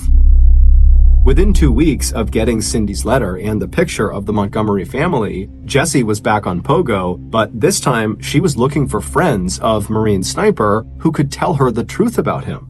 On April 17th, Jesse got her answer. She had found another person online that Tommy had once mentioned to her. It was a user who went by the name Beefcake1572. He was a 22-year-old student at Buffalo State College who also worked part-time at a company called Dynabraid in upstate New York. This man's name was Brian Barrett. Again, the same Brian Barrett who Thomas had overheard talking about Pogo that had inspired Thomas to log into Pogo in the first place. And it didn't take much time in a private chat room for Tall Hot Blonde and Beefcake to put together all the pieces of the puzzle. It also didn't take long for Beefcake to fall completely in love with Tall Hot Blonde, who wasted no time sending him the same titillating pictures she had sent to Thomas. Jessie was Brian's ideal girl, blonde, beautiful, and athletic. When Beefcake confirmed that his coworker, Marine Sniper, really was 46-year-old Thomas Montgomery, and that he really did have 2 teenage daughters and a wife named Cindy, Jessie was crushed all over again. She was also very, very angry. As she and Beefcake got together in the Princess Priceless room on Pogo and played Lotso, which is a cross between bingo and the lottery, Jessie told her new admirer how hurt and heartbroken she was over Thomas's betrayal. It didn't take long for Beefcake to feel just as outraged as Jessie over the predatory and creepy behavior of this older man he once thought of as a good friend and coworker.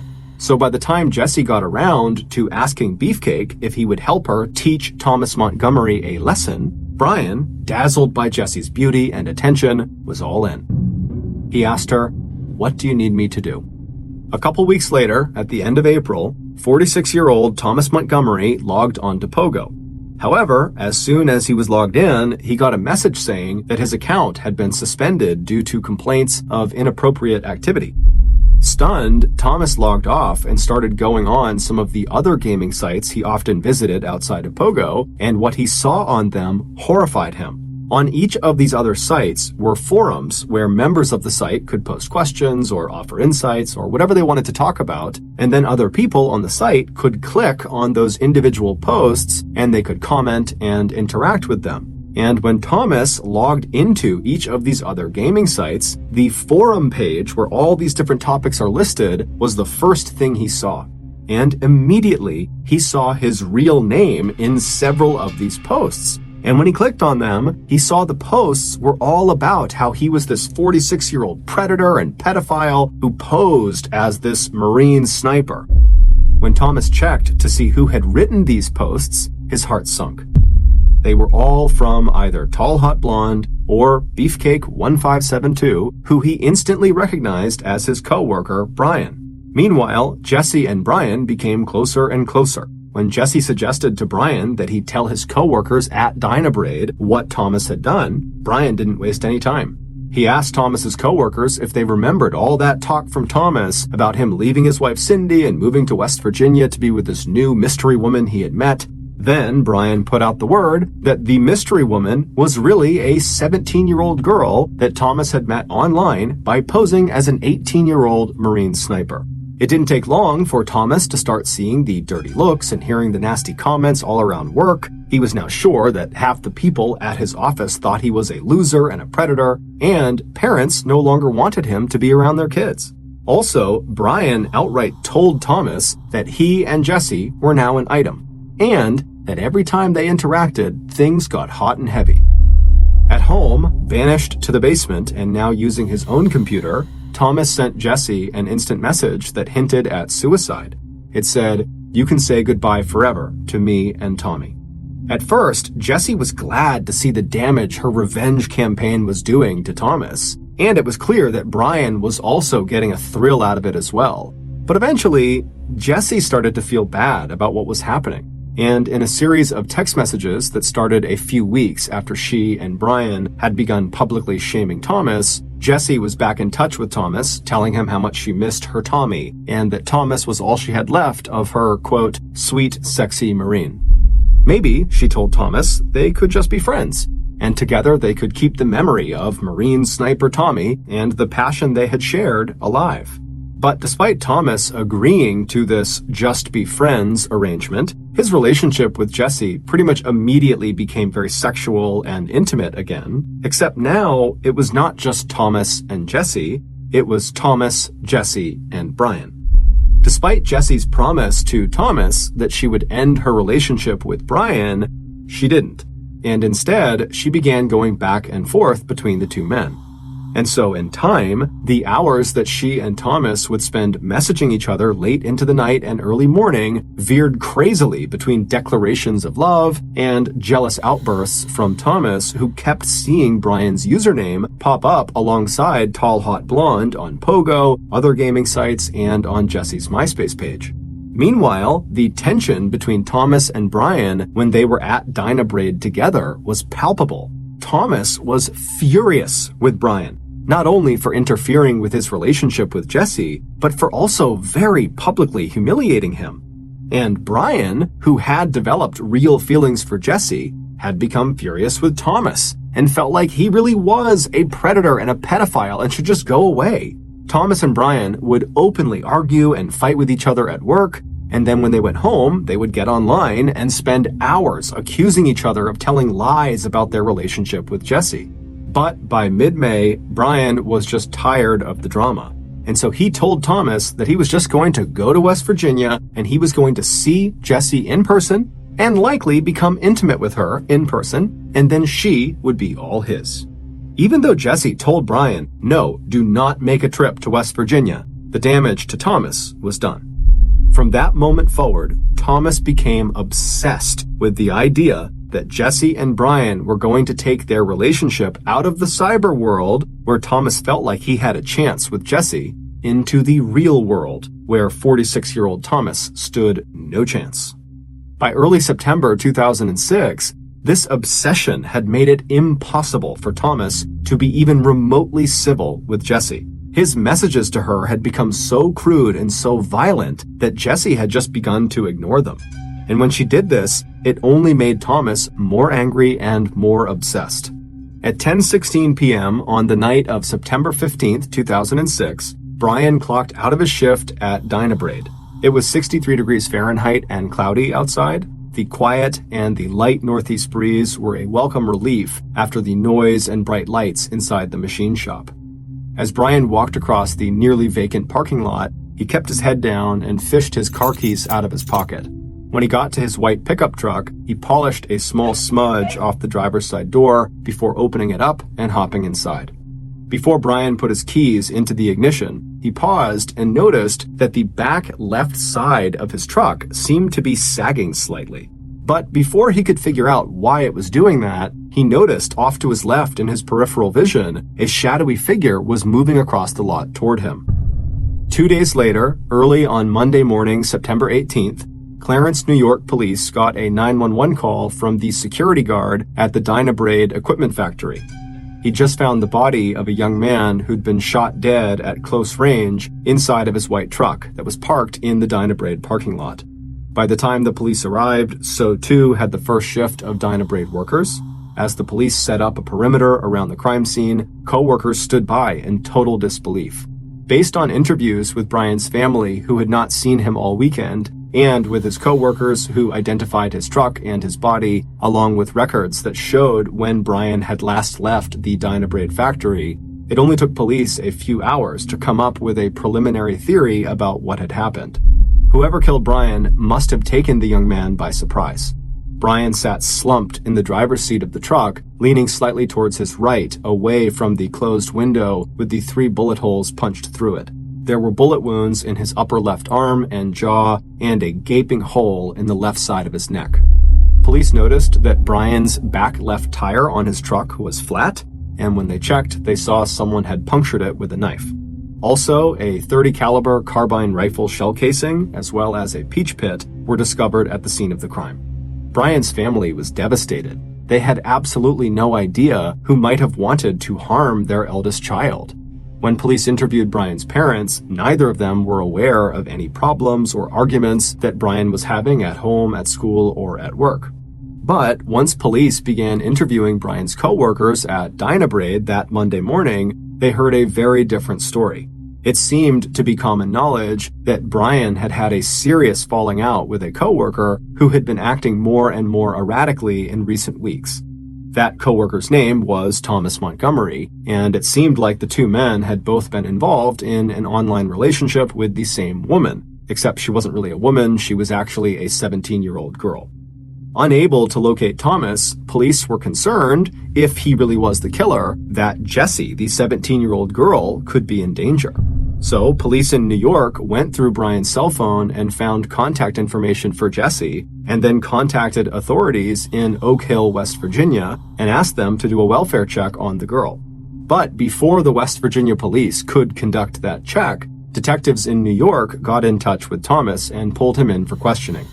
Thomas denied that he had anything to do with Brian's murder, saying that he had been at a local restaurant the night before and had arrived home sometime between maybe 10 or 10:10 p.m., which meant he would have been home when Brian was still alive and inside the Dynabraid factory. Thomas would admit to police that yes, he and Brian both did meet the same girl online, Jessie, and they had been squabbling over her. But Thomas said he would never hurt Brian. But it wasn't until investigators in New York heard back from police in West Virginia and tracked down additional cell phone data and spoke with Cindy Montgomery that they were able to piece together who had really killed Brian and why. At 1:33 a.m. on September 13th, 2006, so 2 days before Brian was killed, Jessie heard the ping of an incoming instant message. When she looked at her computer screen, she saw that it was from Thomas. It said, "You're a whore, and that's all you ever will be." For weeks, ever since Brian had told Thomas that he planned to drive to West Virginia to see Jessie in person, Thomas's messages to Jesse had become extremely abusive. Jesse had tried to calm him down, to get him to become, once again, her sweet, sexy Marine sniper named Tommy, but it just wasn't working. And so now, seeing this new message come across, Jesse took up a new strategy. She began ignoring him, and this drove Thomas mad. A day later, on September 14th, Jesse heard the ping of yet another incoming message, asking her if she planned to have sex with one of her boyfriends that day. Again, Jesse just ignored him. A day after that, early on the morning of Friday, September 15th, the day Brian was killed, Thomas woke Jesse up with a phone call, screaming at her in an uncontrollable rage. She hung up on him. Thomas Montgomery had reached a mental tipping point. On one hand, he knew that he could never really have a real life with Jesse. He also knew that his jealousy and rage were getting out of control. But the same part of him that had written out that New Year's resolution/manifesto back on January 2nd, 2006, felt that he still possessed somewhere inside the young Marine sniper whom Jesse had loved and who represented to Thomas the best version of himself. And so on September 15th, after screaming at Jesse on the phone and hearing the click as she hung up on him, Thomas made up his mind. He had waited long enough for his transformation from middle-aged machinist with a wife and 2 daughters into that battle-hardened Marine sniper who could and would defend what was his. That evening, Thomas told his wife, Cindy, that he was going to go out to dinner by himself.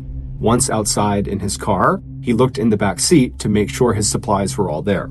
Then he turned on his car and drove to a fast food place near Dynabrade.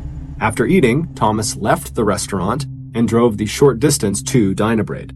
Entering the parking lot behind the factory, Thomas chose a parking space that was far away from the door where he knew Brian would exit. After his car was parked, Thomas climbed out of his vehicle. He was glad it was cloudy, and he was glad that the parking lot where he now stood was almost empty except for Brian's white pickup truck. Thomas finally finished eating his peach and dropped the pit onto the parking lot pavement. Now, as a Marine sniper, Thomas had to get the timing of this mission exactly right. He needed to get close enough to the truck to take his kill shots before Brian had a chance to drive away, but he also had to let Brian get into the truck without giving away his own position. And on his way in for the kill, he needed to make a silent puncture with his knife in the back left tire. This was his insurance policy. In case Brian did see him, it would make it very difficult for him to escape. Just after 10:16 p.m., the factory door opened and Brian walked outside into the parking lot. Brian didn't even look up as he walked towards his truck. To Thomas, what he was about to do almost seemed too easy. As soon as Brian had climbed into the truck and closed the driver's side door, Thomas was there like a shadow. And a second later, he had fired 3 shots through the closed window. Even through the blood spatter on the inside of the car window, he saw the massive hole in Brian's neck and knew that he was dead or was definitely going to die. Backing away from the truck, Thomas quickly returned to his own car, not realizing that he had dropped one of his shell casings. On his drive back to his house, Brian hoped his wife and daughters would be asleep. That way no one could contradict him when he said he'd gotten home that night before Brian had actually left the factory. But when police did interview Cindy a few days later, she would tell them that it was her recollection that her husband had not arrived home on the night of Brian's murder before 10:16 p.m. Cindy estimated that it was closer to 10:45 p.m. or later. And when police arrived at Dynabrade to question Thomas, he made a remark that instantly connected him in the minds of investigators to the peach pit they had found at the scene of Brian's murder. Thomas asked police if they could wait just a minute before questioning him so he could get the peaches he'd brought in for lunch out of his car so they wouldn't spoil in the sun. Although Thomas refused to give police a DNA sample, the police were able to pick up his DNA from a can of soda, and they found that it matched the DNA on the peach pit they'd found at the murder scene. A search of Thomas's house did not turn up a .30 caliber carbine rifle, but it did turn up an old photo of Thomas's gun cabinet that contained the exact same gun. Thomas's computer told investigators the rest of the story. In thousands of messages and emails to Jesse and Brian, coupled with his collection of Jesse's lingerie and other gifts, Thomas detailed his obsession with Jesse and his jealousy and growing hatred for Brian. Later, police would also discover the letter that Thomas had written that he kept locked in his toolkit at work. It was his New Year's resolution/manifesto that described wanting to leave 46-year-old Thomas Montgomery behind and become instead his 18-year-old alter ego, Marine sniper Tommy. On November 27, 2006, 2 months after Brian's death, police arrested Thomas and charged him with murder. And it was at this time that Thomas learned he was not the only person pretending to be someone else online.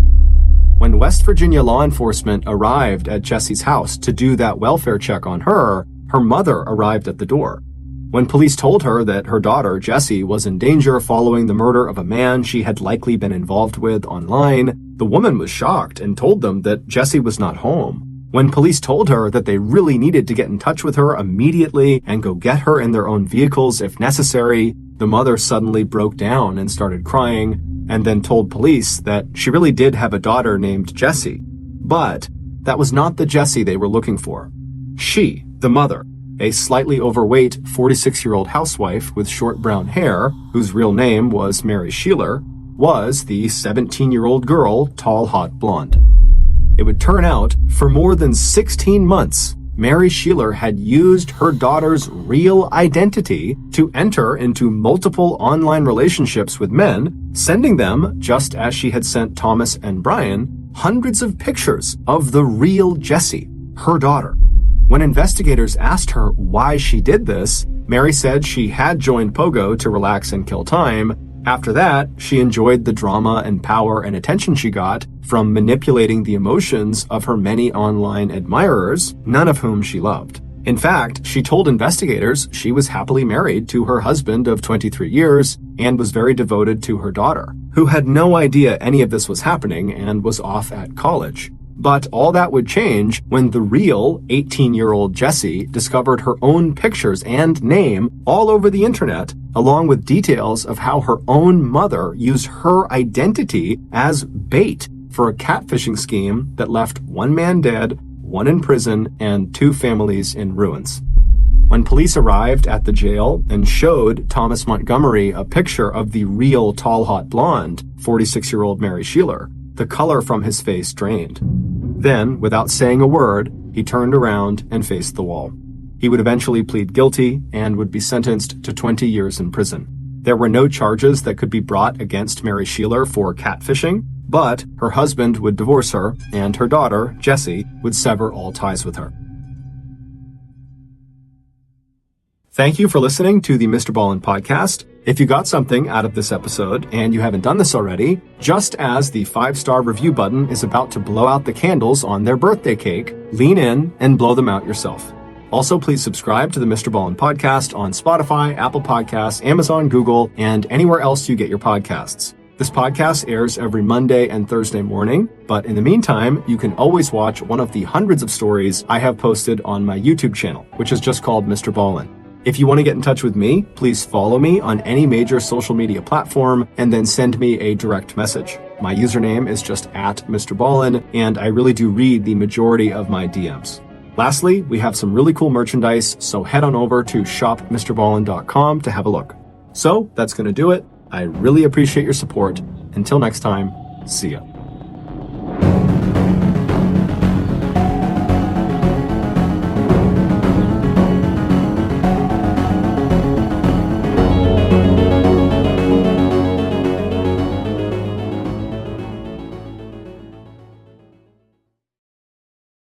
On December 13th, 2001, 35-year-old Tracy Roberts was upstairs in her house in the rural town of Early, Iowa, running a bath for her baby daughter. And as the water began to fill the tub, Tracy heard the front door open downstairs. Tracy assumed it had to be her husband getting home early from a trip, so she scooped the baby up and headed into the hall and over to the top of the stairs to call down to him and say hello. But when she got to the top of the stairs and looked down to the first floor, it was not her husband who had just come in the house. Instead, it was 2 people who she didn't recognize, and the moment she saw them, they looked up at her and began charging up the stairs after her. Within minutes, 2 guns would be fired, and at least 1 person would be dead. But the mystery of what actually happened that night and why would take nearly a decade to solve. But before we get into that story, if you're a fan of the strange, dark, and mysterious delivered in story format, then you've come to the right podcast because that's all we do, and we upload twice a week, once on Monday and once on Thursday. So, if that's of interest to you, please invite the Amazon Music follow button over for a nice spaghetti dinner, but make them eat it with a spoon. Okay, let's get into today's story.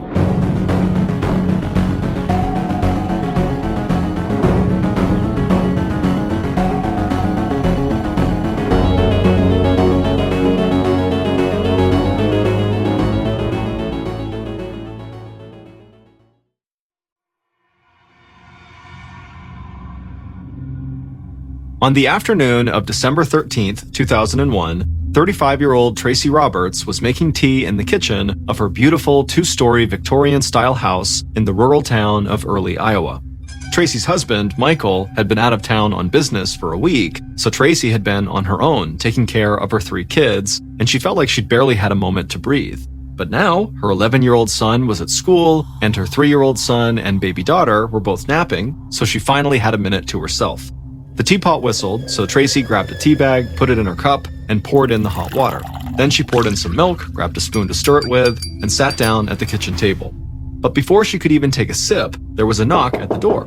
Tracy shouted, "Come in," and then got up from the table. Tracy had spent most of her life in Chicago, Illinois, and moving from a huge city like Chicago to Early, Iowa, a town of 500 people where no one even locked their doors, had taken her a while to get used to. But after 3 years of living in Early, she'd really started to love the peace and security that came with it. Tracy walked through a large living room with hardwood floors, and when she arrived at her front door, she saw a 20-year-old man named Dustin Wade standing there. Dustin was 5 foot 7 inches tall and skinny, and he was wearing jeans, a t-shirt, and a brown leather jacket. Tracy said hello, and Dustin smiled. Tracy was tall with blue eyes and long brown hair, and from the moment she'd moved to Early, people in town talked about how beautiful she was. Tracy asked Dustin if everything was okay, and he said he'd come by the house because Tracy's husband, Michael, said he had some work for Dustin to do. Michael was an Australian businessman who had started his own computer security company when he moved to the US after marrying Tracy. And a year earlier, he had hired Dustin's mom to work part-time as an office manager for him. And when Michael had met Dustin, he'd taken to the shy young man almost immediately. And so Michael had started paying Dustin to do small jobs for his company, like filing and making copies. Dustin had struggled in school throughout his childhood, and even when he got older, he had trouble making friends. Doctors had diagnosed him with attention deficit disorder and said he had learning disabilities that could be the cause of his shyness. But Dustin had really started to come out of his shell when he started working for Michael and spending time with him and Tracy. Michael and Tracy had even taken Dustin paintballing with them, and it was pretty much all Dustin talked about now. Back at the front door, Tracy told Dustin that there must have been a mix-up because Michael was still out of town, and so she told Dustin to just come back the following day to see what Michael needed him to work on. Dustin thanked Tracy and then walked back outside. Tracy closed the door and then went into the kitchen and sat down to drink her tea. But just a few minutes later, there was another knock at the front door, and so Tracy figured it had to be Dustin wanting to ask her something else. And so she took a deep breath, a little annoyed she couldn't relax with her tea, and shouted, "Come in," and then headed back to the door. But it wasn't Dustin standing there this time. It was one of Tracy's friends who'd come by to drop off some Christmas cookies she'd baked for Tracy and the kids. Tracy hugged her friend and asked if she wanted to come in for a cup of tea. Since moving to Iowa, there were only a handful of people that Tracy felt like she could really talk to, and this friend was one of those people. And right now, Tracy desperately wanted to talk to this friend about what was going on in her life. Her friend said she'd love to come in for some tea, and so the two of them walked back to the kitchen. The friend sat down, and Tracy poured her a cup, and then she sat down as well. Then Tracy told her friend that she wanted to tell her a secret, something she hadn't even really told her husband. Immediately, a concerned look came across her friend's face, but Tracy didn't seem to pay attention to that. Instead, Tracy took a sip of her tea and then looked around the kitchen cautiously, like she thought someone could be listening. And then, after feeling satisfied, Tracy looked at her friend and she told her that she was scared her ex-husband might try to hurt her. Her friend's eyes went wide. She knew Tracy had been married to a doctor before she was married to Michael, but she had never heard Tracy talk much about her ex-husband. Tracy took another sip of tea, then she told her friend that her ex-husband had filed with the courts to try to get sole custody of their son, Tracy's 11-year-old. The boy was her only child with her first husband, and she said she had tried to keep things as civil as possible during the divorce for her son's sake. But now, her ex-husband was living in Virginia, and he wanted their son to leave Tracy and go live with him. As she said this, Tracy's hands began to tremble, and her spoon rattled against the side of her teacup. And then Tracy said there was no way she would ever let her son go live with his dad halfway across the country. And then, with a trembling voice, Tracy said her ex-husband was a bully, and she really worried that he might do something to try to hurt her. Tracy's friend felt so bad for Tracy, and so she got up, she walked around the table, and gave Tracy a hug. And the two women would stay in the kitchen a little longer, and they would continue to talk both about the ex-husband and just about life. But eventually, Tracy's friend had to head home, and Tracy had to check on the kids. By around 6:30 p.m. that night, Tracy had managed to push basically any thoughts about her ex-husband out of her head. And now she was focusing on the bedtime routine for her kids. And so she asked her 11-year-old to keep his little brother company while she gave the baby a bath. The two boys ran upstairs to the 11-year-old's room to watch a movie. Tracy turned off the lights downstairs to save on the electric bill, and then she carried the baby upstairs to the bathroom. Tracy started running the water, but before she was about to start giving the baby a bath, she heard the front door open downstairs, and then footsteps began to move around inside the entryway. Tracy figured Michael must have gotten home earlier than expected, so she lifted the baby up and she walked down the hall to the top of the stairs, but Michael wasn't in the entryway. Instead, two men in dark clothes were standing there looking up at her, and immediately Tracy screamed. Tracy heard the two men rush across the entryway towards the stairs, and she felt like she could barely breathe. The first floor of the house was pitch black, so she couldn't really see who the men were, but she knew they were there to hurt her and her kids. So Tracy clutched the baby close to her chest, and she yelled for her oldest son. Then she ran down the hall towards the boy's bedroom and got there just as the 11-year-old opened the door. The boy was confused and scared by his mother's screams, but Tracy didn't have time to explain. She could hear the footsteps of the men on the stairs. So she handed the baby to her son, told him to go back into the room, lock the door, and protect his brother and sister at all costs. The boy was about to cry, but he took his baby sister in his arms. He went back into his room, slammed the door shut, and locked it just as his mom said to do. Then Tracy turned around and began walking down the hallway in the direction of the stairs where these two men were originally running up. And as she walked down the hall, suddenly she felt a pair of nylon pantyhose wrap around her throat from behind, and one of these men yanked her towards him and started strangling her. Tracy was choking and kicking and trying to get free, but the pantyhose kept getting tighter and tighter around her neck. Finally, Tracy used all of her strength to launch herself forward. She broke free from this chokehold and stumbled down the hall, and her attacker fell back and lost his footing. Then Tracy ran to her bedroom at the end of the hall near the top of the stairs, and then once she went inside, she ran to the back corner of the room next to the bed, dropped down onto her knees in front of a small gun safe she and Michael kept on the floor. In the dark, Tracy punched in the code for the safe, she opened up the door and grabbed two revolvers from inside.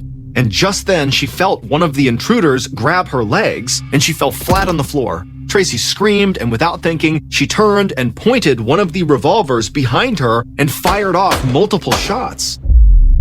The gunfire flashed in the dark and smoke began to fill the room. She heard the man who was holding her legs start to groan in pain and crumple onto the floor. And she heard the other man run out of the room, down the stairs, and out the front door. Tracy struggled to breathe and her throat felt like it was burning, but she pulled herself to her feet, and in the dark, she could make out the shadow of the man she'd just shot. He looked like he was face down on the ground. But then, the man groaned and started to stand up, so Tracy screamed again and fired the other revolver. And this time, the attacker fell back onto the floor, motionless. Tracy stood in the dark bedroom, wheezing and fighting back tears. Then she called out for her 11-year-old son again. Down the hall, the boy opened his bedroom door and rushed out of his room, still holding the baby and with his little brother at his side. The children came into their mother's bedroom. Tracy put down the guns, she took the baby in her arms, and they all stood there in the dark for a minute next to this guy she had just shot. Then they all went downstairs, turned on the lights, and Tracy's oldest son went to the kitchen and dialed 911. Around 7:15 p.m., a few minutes after the 911 call was placed, Deputy Daniel Brusher of the Sac County Sheriff's Office was driving in his cruiser outside of Early, Iowa, when he got an urgent call from the dispatcher.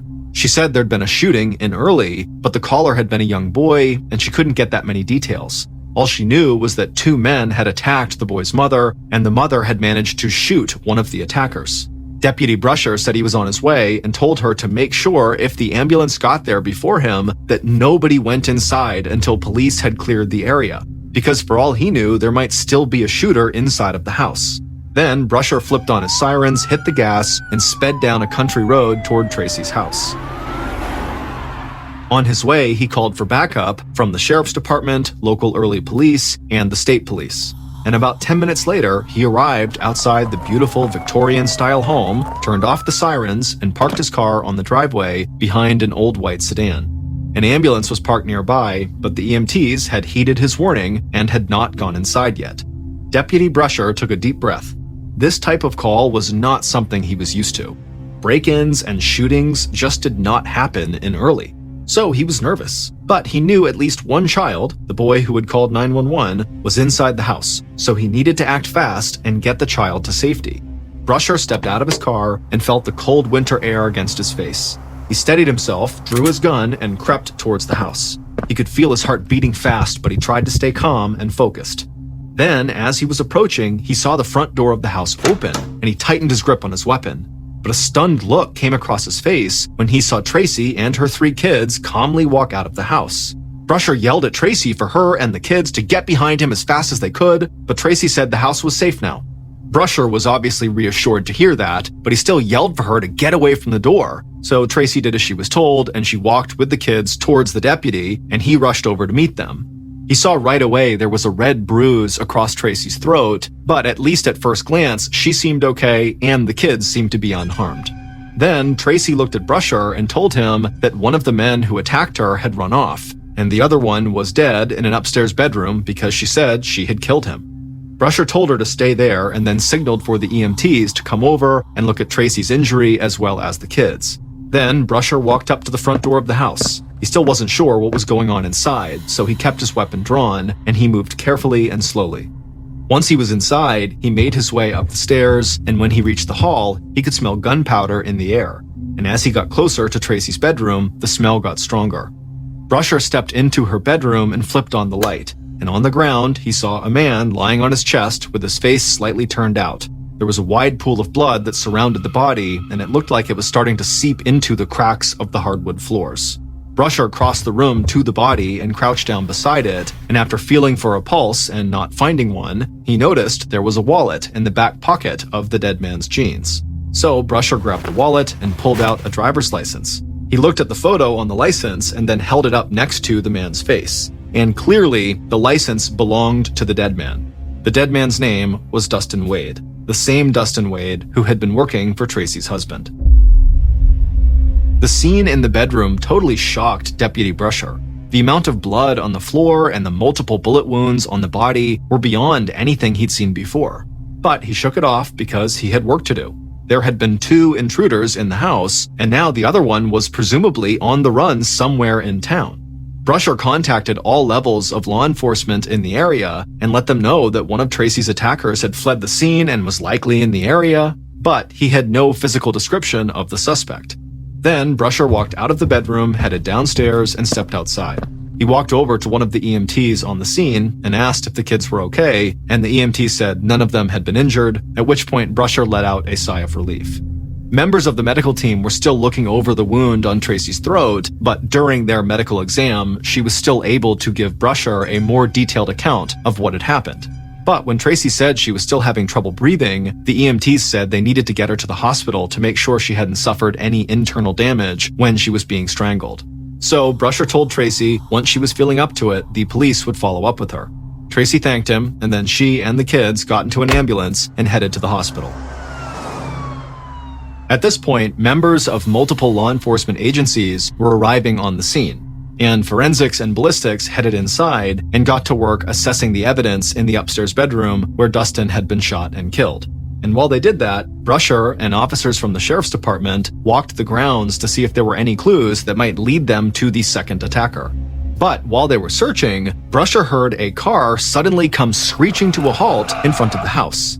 A short woman in her 40s stepped out of the car. It was Dustin's mother.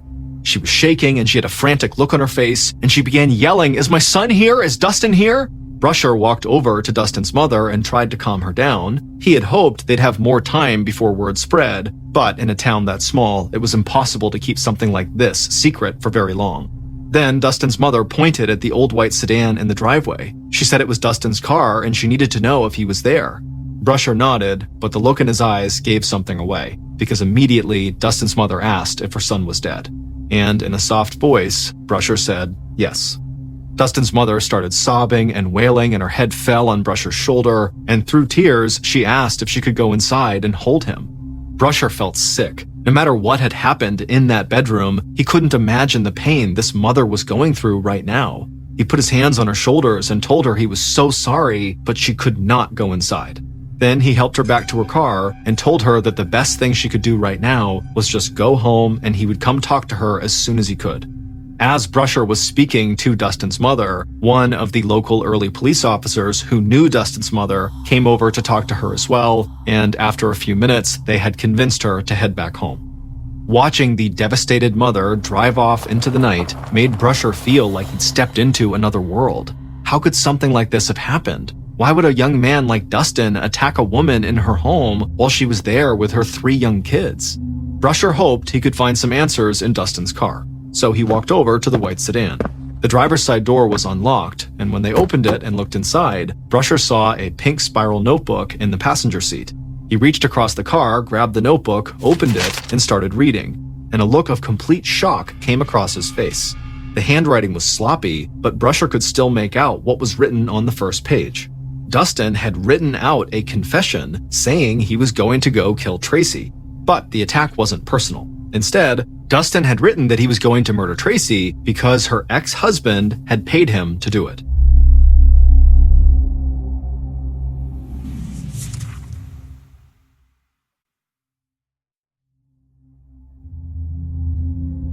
In the days following the attack, Brusher and other members of the investigative team returned to Tracy's house multiple times. They still had no information on the second attacker, and so they were desperate to find any new evidence that might point them in the direction of this second person. And when Tracy came home from the hospital, she tried to give police as many details as she could about what had happened, including trying to describe the second person, but it had been dark downstairs and dark in her bedroom, and everything had happened so fast that all she could say about the second attacker was that she thought he was maybe average height and had brown hair. That description wasn't much for police to go on, so Brusher asked Tracy about her relationship with her ex-husband. And as soon as the ex-husband came up, Tracy's entire demeanor changed. She told police about their ongoing ugly custody battle, and she said when they were married, he used to get violent with her and their son. And so after interviewing Tracy, Brusher felt like that pink notebook with the confession by Dustin was the piece of evidence that could break the entire case open, because there was direct reference to Tracy's ex-husband having set up the attempted murder, and now hearing from Tracy about this custody battle, Brusher felt like that could be the ex-husband's motive for wanting to kill Tracy. But before going after Tracy's ex-husband, who lived halfway across the country, Brusher had to make sure Dustin had really written the words in the pink notebook. So on December 18th, 5 days after the attack on Tracy, Brusher and other members of the investigative team headed to Dustin's house. They were greeted at the door and led inside by Dustin's very upset mother. The house was cold and dark. Brusher saw Dustin's father sitting in a chair, motionless and staring at the floor, and Dustin's 2 younger sisters were sitting on the couch, and it was obvious they'd been crying. Brusher apologized for bothering the family, but he said he needed their help figuring out if a note he had found was actually in Dustin's handwriting. Dustin's mother said she could help, and so she led Brusher and the others through the first floor of the house to a door that led to the basement. Then she opened that door, flipped on the light, and they began walking down a creaking staircase. And on the walk down, Brusher was thinking he had no idea what he was about to find. He wondered if Dustin had laid out plans for the attack that they would find, or if maybe Dustin had covered his walls with photos of Tracy. But when they stepped into the basement, Brusher saw that Dustin had converted it into a bedroom that any typical 20-year-old guy might have. Stacks of video games were on the floor in front of a TV, clothes were piled up in different spots, and there were a few books and video game magazines laying next to a computer. Dustin's mother looked around the room and stopped herself from crying in front of the officers. Then she crouched down and dug through a stack of papers and found a couple of pages that were filled with writing Dustin had done in high school, and she handed it to Brusher. He thanked her and then told her some of the other officers needed to check Dustin's computer to see if they could find out anything more about this home invasion, and she said she understood. And then, with just one glance at Dustin's school papers, it was obvious to Brusher that the handwriting matched the handwriting in the pink notebook where Dustin had claimed Tracy's ex-husband had hired him to kill Tracy. So the pink notebook looked like it was going to lead right to the man behind the attack, Tracy's ex-husband, and police hoped that would then lead them to the second attacker who had gotten away. But because Tracy's ex-husband lived in Virginia, investigating him was going to take some work. So law enforcement in Iowa coordinated with local and state agencies in Virginia to conduct a thorough investigation into Tracy's ex-husband that included interviews and searches of his computer and phone data, correspondence, and financial transactions. But nothing they found showed any connection between Tracy's ex-husband and Dustin. And searches of Dustin's computer and phone records didn't reveal any connection either.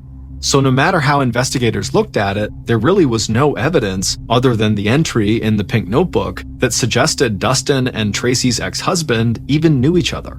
And by the time the initial investigation into Tracy's ex-husband concluded, Brusher had been on the case for over a month, and he felt like he'd already hit a dead end. Police still had no legitimate lead on the second attacker, and their hopes that Tracy's ex would prove to be the man who had arranged everything had kind of fallen apart. But despite all that, nobody, including Brusher, believed that Dustin had planned the home invasion and Tracy's attempted murder on his own. They just didn't think he had the intellect or the personality to do something like that. So they needed to find out who had gotten Dustin involved and set this attack in motion. And then, in late January of 2002, about a month after Dustin died, the investigators had a simple thought. What if they were focusing on the wrong husband? Instead of Tracy's ex, what if they needed to look more closely at the person she was currently married to, the Australian businessman Michael Roberts? Right after the attack on Tracy, her husband Michael had been considered a suspect because when something like this happens, spouses are almost always suspects. But the discovery of the pink notebook had quickly shifted the investigation's focus to Tracy's ex-husband, and so Michael had not been a priority in late December of 2001 or in January of 2002. But now, with the investigation into Tracy's ex-husband going nowhere, investigators started digging deeper into Michael's background, and they found a lot of red flags. It turned out that Michael and Tracy had met through an online dating site when Michael was still living in Australia. And just 18 days after they had met, Tracy had flown to Australia and they had gotten married. And soon after the wedding, Michael had moved to the United States to be with Tracy, and they had moved to early Iowa together, where Michael set up his computer security business. And it was Michael's company and financial situation that really jumped out at Brusher. Because despite Michael's claims that he was this wealthy international businessman, investigators discovered that his computer security company was actually failing and Michael was facing possible financial ruin. But it looked to police like Michael had a very morbid way out of his financial mess. If Tracy died, he would receive over $1 million from her life insurance policy. With this new information, Brusher contacted Michael and said he wanted Michael to come down to the sheriff's station and take a polygraph test, which is more commonly known as a lie detector test. Michael was not sure if he wanted to subject himself to that, but Brusher told him it would help police eliminate him as a suspect. So, on February 13th, 2002, 2 months after the attack on Tracy, Michael arrived at the sheriff's station. It was cold outside, but the second Michael stepped inside, he started sweating. Brusher met Michael, thanked him for coming, and then led him down a bright hallway into a small interrogation room where 2 men were waiting, a state police investigator and the polygraph examiner. The investigator got up and led Michael to a chair at a wooden table, and once Michael was seated, the polygraph examiner approached him and ran a Velcro strap across Michael's chest and then another one across his stomach. These were steps in setting up the polygraph test. And as he was getting set up, Michael continued to sweat profusely, but smiled politely at the examiner. Then the examiner wrapped a blood pressure cuff around Michael's right upper arm and connected 2 small metal finger plates to his index and ring fingers on his left hand. The examiner explained that all of these tools were used to monitor Michael's blood pressure, breathing, and sweat gland activity. Michael gave out a little laugh when the examiner brought up the sweat gland activity because Michael at this point was basically drenched in sweat.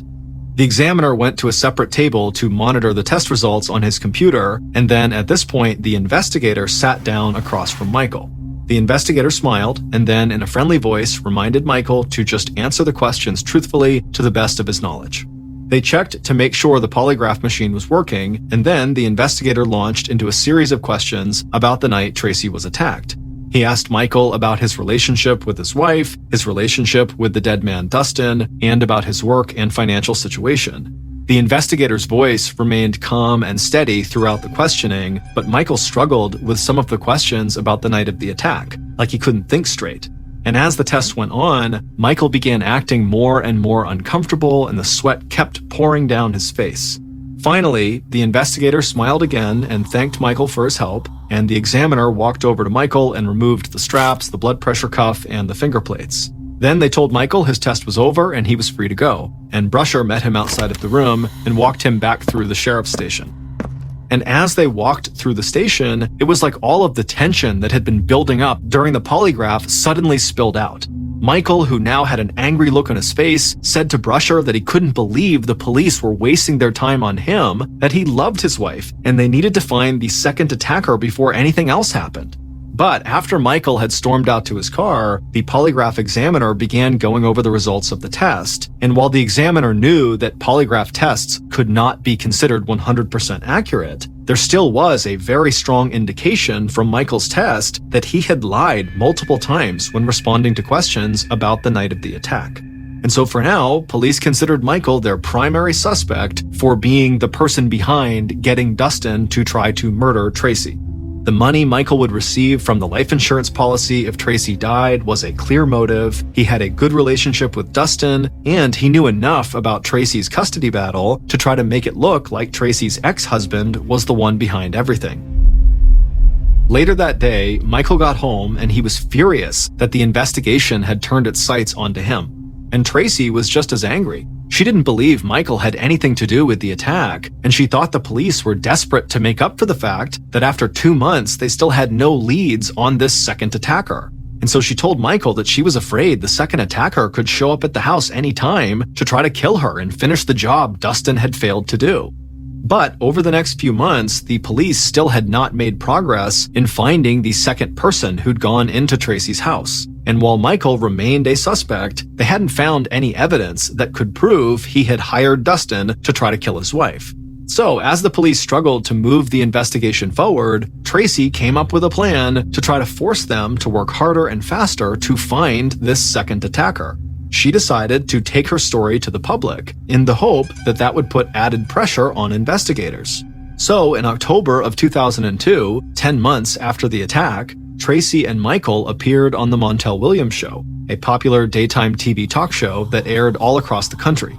On the show, Tracy told her story about the night Dustin and this other person had broken into her house and how she had fought them off and managed to kill Dustin in self-defense while her 11-year-old boy protected his little brother and sister. And then before the interview ended, Michael spoke, and he said one of the main reasons they came on the show was because the second attacker was still out there, and that attacker posed a big threat to their family and the entire community in early Iowa. And Michael urged anyone who had any information to come forward, and he pressed the authorities to keep working to find this second attacker and bring them to justice. After appearing on this show, there was a media frenzy in early Iowa. Newspapers and TV channels all wanted to talk to Tracy and their family and hear the story again for their listeners. And this is exactly what Tracy and her family had hoped for. But it didn't actually bring investigators any closer to finding the second attacker, because no one came forward with any more information. And so really, the constant media attention just started to tear both families at the center of this story apart, Tracy's family and Dustin's family. On Thanksgiving Day of 2002, almost a year after Dustin's death, His father walked through the cemetery where his son was buried. It was a cold and gray day, and Dustin's dad walked past bare trees and felt dead grass crunch beneath his feet. Then he passed a row of headstones and finally arrived at his son's grave. He sat down on the cold ground next to Dustin's headstone and he put one hand on it. Then he took a breath, reached into his pocket with the other hand, pulled out a revolver, pressed the barrel against his chest, and fired. Dustin's father died on his son's grave, and he left behind a note saying he had cried every day since his son's death. And not long after Dustin's father took his own life, people in town started to wonder if Tracy and Michael had pushed things too far by going on a national TV talk show and had driven Dustin's father to take his own life. And when the town of Early, Iowa started to turn against Tracy and Michael started fighting all the time. And the fighting got even worse in the summer of 2003 when it became clear that investigators had all but given up on finding the second attacker, and the case seemed like it was going to go cold. And so, not long after that, Michael and Tracy got divorced, and Tracy left Early, Iowa with her kids, hoping she could put everything that had happened behind her. With Tracy gone, Deputy Brusher knew the case was no longer a priority, and that even if it remained open, the case files would likely just sit in a drawer somewhere collecting dust. And for years, Brusher would be right. Fast forward to the end of 2008, 7 years after Dustin's death. Detective Trent Valletta of Iowa's Division of Criminal Investigation was sitting at his desk looking at crime scene photos of Dustin Wade lying dead in Tracy's bedroom. Part of Valletta's job was to review cold cases. Cold cases are those that remain open but likely cannot move forward without the discovery of new evidence. And the cold case involving Dustin and Tracy, which hadn't progressed in years, occupied most of Valletta's time and energy. Because when he reviewed the files, there were several things he just could not shake. He didn't understand why there was absolutely no information about the supposed puppet master behind Dustin and this other phantom second attacker, or why Michael had seemingly been dropped as a suspect without any definitive proof that he really wasn't involved. And the more Valletta studied the crime scene photos, autopsy report, interviews, and the pink spiral notebook found in Dustin's car, the more he felt like evidence had been overlooked and that the case really needed to be closely re-examined. But Valletta knew he would need to have something far more concrete than just his feelings about the case to get the resources and manpower needed to remount a full investigation. And so, in early 2009, a couple of months after Valletta had begun looking back into this case, Valletta reached out to an Iowa State Police detective who he trusted. The guy was a former Navy SEAL, an expert marksman, and was known for catching things at crime scenes that others might miss. And when this detective dug into the case files to help Valletta, something jumped out to him right away. And what he saw would give Valletta enough new information to convince his bosses to fully reopen and reinvestigate this case. And once they did that, Valletta was able to find the so-called puppet master who had planned everything on the night that Dustin Wade showed up at Tracy Roberts' house. Based on new information discovered after Valletta and the other detectives started reviewing the case, evidence found at the crime scene, and interviews conducted throughout the investigation, here is a reconstruction of what police believe actually happened on the night Dustin Wade died, December 13th, 2001. On the evening of December 13th, Dustin pulled his white sedan into the driveway of a home in a suburban neighborhood. He stepped out of the car, walked up to the front door, and knocked. A moment later, he heard the sound of the puppet master calling for him to come inside. And so Dustin opened the door, stepped inside, and he was immediately greeted by the puppet master who was smiling at him. Before Dustin could say anything, the puppet master asked Dustin if he wouldn't mind writing a few things down for them. Dustin said no problem, and he followed the puppet master into the kitchen and sat down at the table. And as soon as he was seated, the puppet master handed him a pink notebook along with a pen and told him to write down everything they said. And so Dustin just did as he was told. He wrote down everything the puppet master said. And when Dustin was finished, he asked the puppet master if there was any other work they needed from him. And the puppet master said yes, actually there was something they wanted to show him that was in the upstairs bedroom. And so the puppet master got up and told Dustin to follow them, and Dustin did just that. Once they got upstairs, the puppet master led Dustin into a bedroom, and while Dustin was standing near the door of the bedroom, the puppet master walked around the bed and crouched down out of Dustin's view for a second. And so Dustin just stood there waiting to see whatever it was the puppet master wanted to show him. Then suddenly, the puppet master stood up, turned around, and pointed 2 guns directly at Dustin. And before Dustin could figure out what was happening, the puppet master fired multiple shots at him. One of the bullets hit Dustin in the stomach and he began to stumble backwards, and then when he turned to run out into the hallway, the puppet master shot him again in the arm. Dustin cried out for help, but the puppet master kept on shooting and put another round into his back, which caused Dustin to fall to the ground onto his chest. At this point, Dustin was barely breathing and a huge pool of blood was forming all around his body. The puppet master, who by this point had stopped shooting, took a few steps forward and stood directly over Dustin. They aimed one of their guns at the back of his head and fired 4 more shots, killing Dustin. Then the puppet master put the guns down, ran out of the bedroom, flew down the stairs, and rushed to the kitchen. They picked up the pink spiral notebook they had given Dustin to write in and ran to the front of the house. They threw the front door open, stepped out into the cold winter air, and walked over to the driveway where Dustin's car was parked. They opened the unlocked driver's side door, reached across, and placed the pink notebook on the seat. Then the puppet master calmly walked back inside, headed upstairs to the bedroom, and yelled for their children to get help. It would turn out there had never been a home invasion or an attack on Tracy Roberts by Dustin and some unknown second attacker. In truth, the puppet master was Tracy, and she had killed Dustin in cold blood, and almost everything she had told the police was a lie. Tracy had set up the entire thing.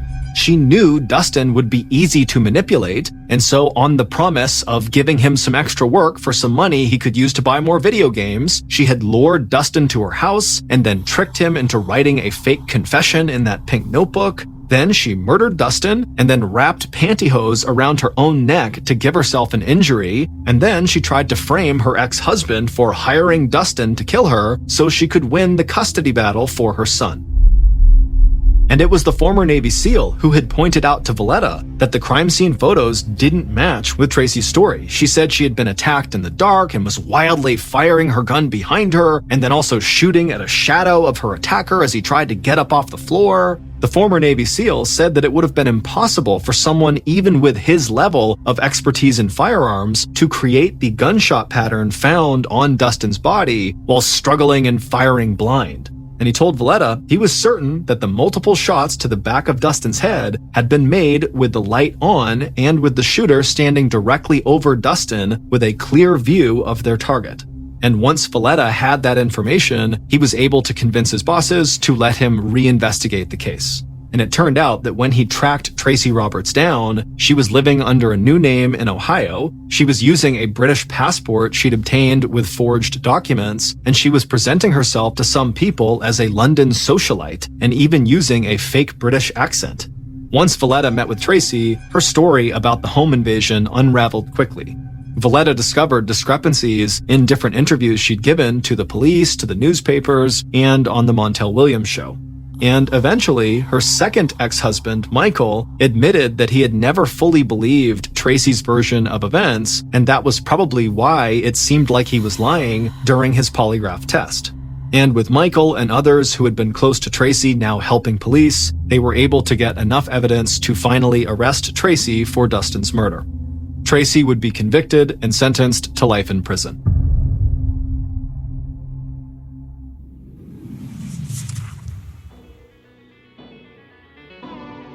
Thank you for listening to the MrBallen podcast. If you enjoyed today's story, be sure to check out our YouTube channel, just called MrBallen, where we have hundreds more stories just like this one, many of which are only available on YouTube.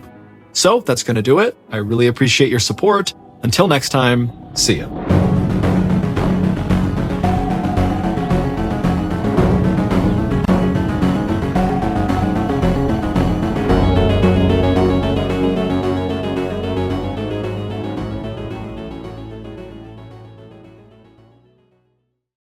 There are few stories that are as difficult to comprehend as the one I'm about to share with you today. How anyone could allow something like this to happen is just beyond me. This episode is not going to be gratuitously violent. However, it is going to be highly disturbing. As such, viewer discretion is advised. But before we get into today's story, if you're a fan of the strange, dark, and mysterious delivered in story format, then you come to the right podcast because that's all we do. And we upload twice a week, once on Monday and once on Thursday. So if that's of interest to you, please offer to mount the 5-star review button's brand new 75-inch TV to their wall. But when you do, purposefully miss all of the studs. Also, please subscribe to the MrBallen podcast wherever you listen to podcasts so you don't miss any of our weekly uploads. Okay, let's get into today's story.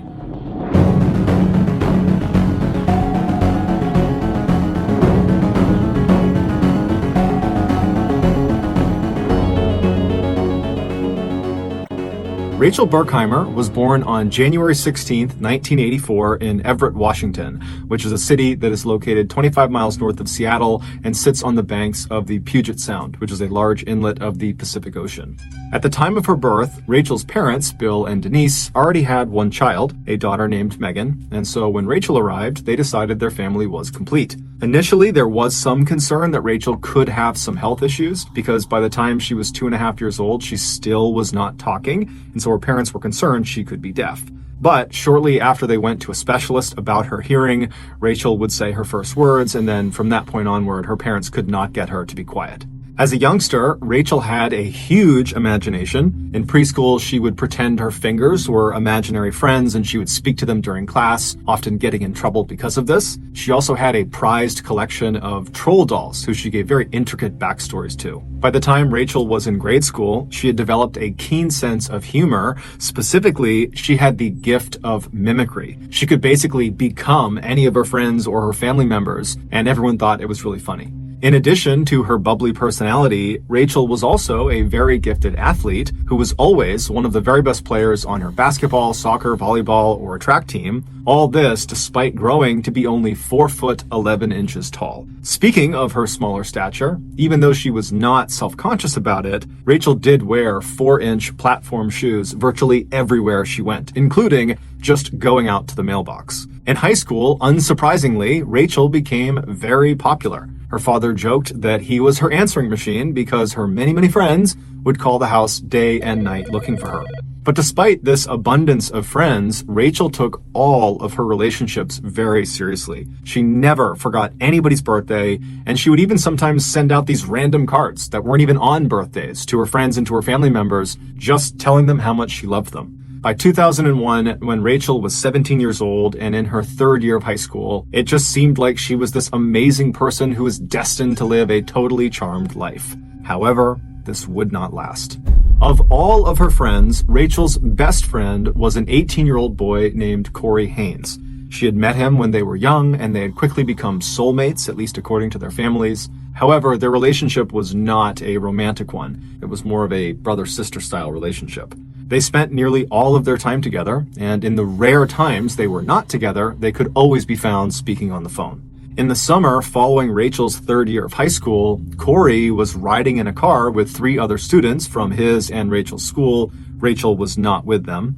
And at some point, the driver of the vehicle lost control of it and started to flip off the road. And when it finally came to a stop 100 feet away from the road, Corey and one of the other student passengers, a 17-year-old named Levi Whiting, were both unfortunately deceased.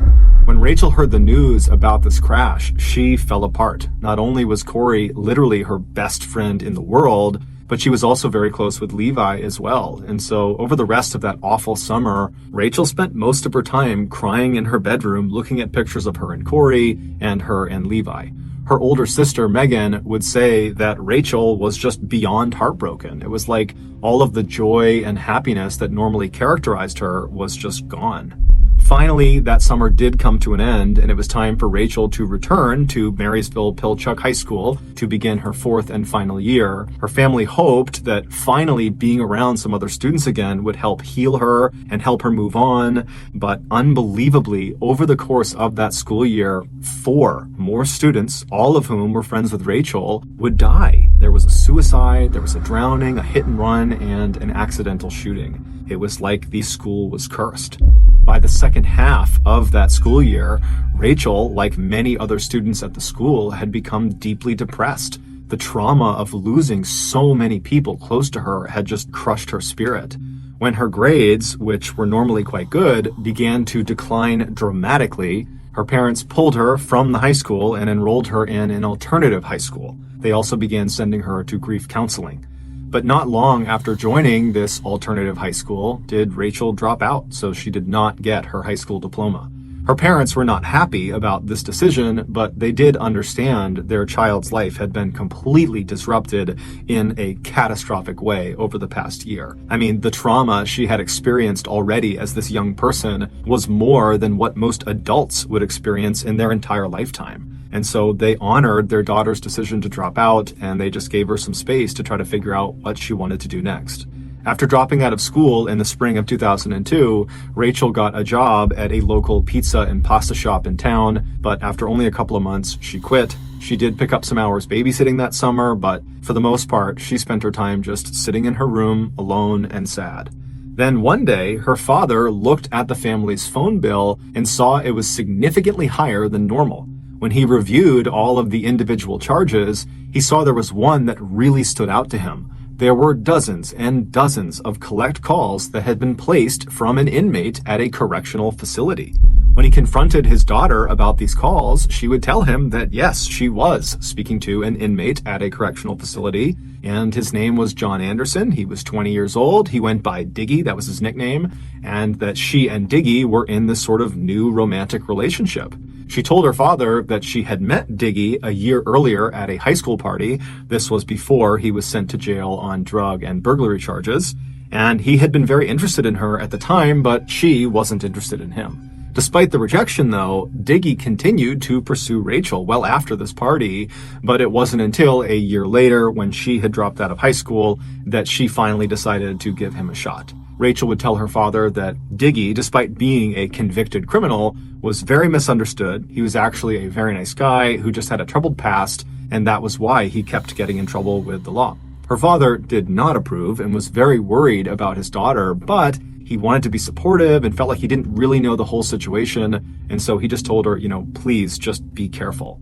Not long after this father-daughter talk, Diggy got out of prison, and so Rachel, who had spent the better part of the last year shut up in her room, was now suddenly going out all the time to see him and his group of friends. It's important to understand here that Diggy and his group of friends were in reality just a group of petty criminals and drug dealers for the most part. However, they thought of themselves as a full-fledged, organized criminal gang, and they were very proud of it. And they even referred to themselves as the Northwest Mafia. And Diggy was very clearly their leader. Quickly, it became apparent to Rachel's family that a big part of, quote, spending time with Diggy and the Northwest Mafia was partying and doing drugs and drinking alcohol. And so naturally, the parents were very concerned for their daughter, who they felt was really starting to go down the wrong path in life. So over the next couple of months, Rachel's parents and her sister all tried to gently convince Rachel to stop spending so much time with Diggy and his crew because they were a totally bad influence on her. But Rachel was adamant that Diggy and his crew was making her happy, and that right now, that was what she needed, that she needed to be around them, that they were really just awesome people, and that you gotta trust her. And her family, they didn't trust her. They felt like, maybe she's going through a phase where she wants to date, a bad boy. They didn't really get it, but they also didn't have a way of getting through to her. It seemed like she was just convinced this is what she needed to be doing now, and so they just were kind of at a loss. Then, one day, it seemed like everything had just magically fallen into place. It was on a sunny morning in late July of that year. Rachel's father was outside working on his garden when his daughter, Rachel, suddenly appeared looking happier than she had in a long time. Bill smiled back at her and was like, "What's going on? Why are you so happy?" And she would tell him that she had a plan. She was going back to school and she was going to become a medical technician. And she was just absolutely beaming as she's telling him this news. When she was asked what had brought about this incredible change, she explained that she had recently made a new friend who was encouraging her to do this. She said his name was Maurice Rivas. He was 18 years old like she was, and he was a part of the Northwest Mafia. She told her dad that she had previously interacted with him when she first started seeing Diggy a few months earlier, but she had never really had a real conversation with him. She'd only just kind of waved and said hi whenever they were at gatherings together.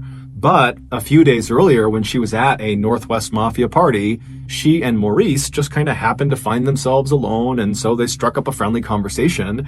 And during that talk, Maurice confided in Rachel that he was actually really unhappy, and he wanted to leave the Northwest Mafia, and he wanted to go back to school since he had actually dropped out of high school as well. And when Rachel heard him say this, she had an epiphany. She realized she felt exactly the way he did. She didn't like being in the Northwest Mafia. She didn't even know why she was in the Northwest Mafia. She didn't know why she was seeing Diggy, and it was like it all clicked for her. And so she confided in Maurice, this guy who she barely knew. She said, you know what? I feel the same way. I don't want to spend time with these people. I want to go back to school.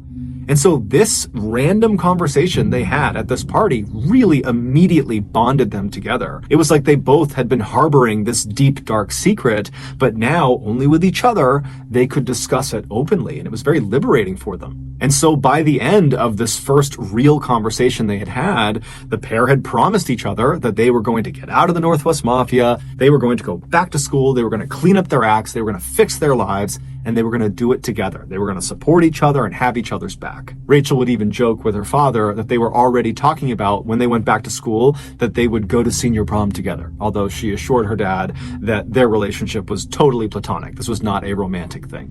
Bill, her father, had no idea what to say. This was literally the best case scenario. It was the thing her family had been hoping for over these last several months, and it seemed like it was finally happening. And so he told Rachel he was so proud of her. He gave her a big hug and said, look, if you need anything, just let me know. And Rachel smiled and she gave him a hug back. And then she turned around and skipped back inside the house.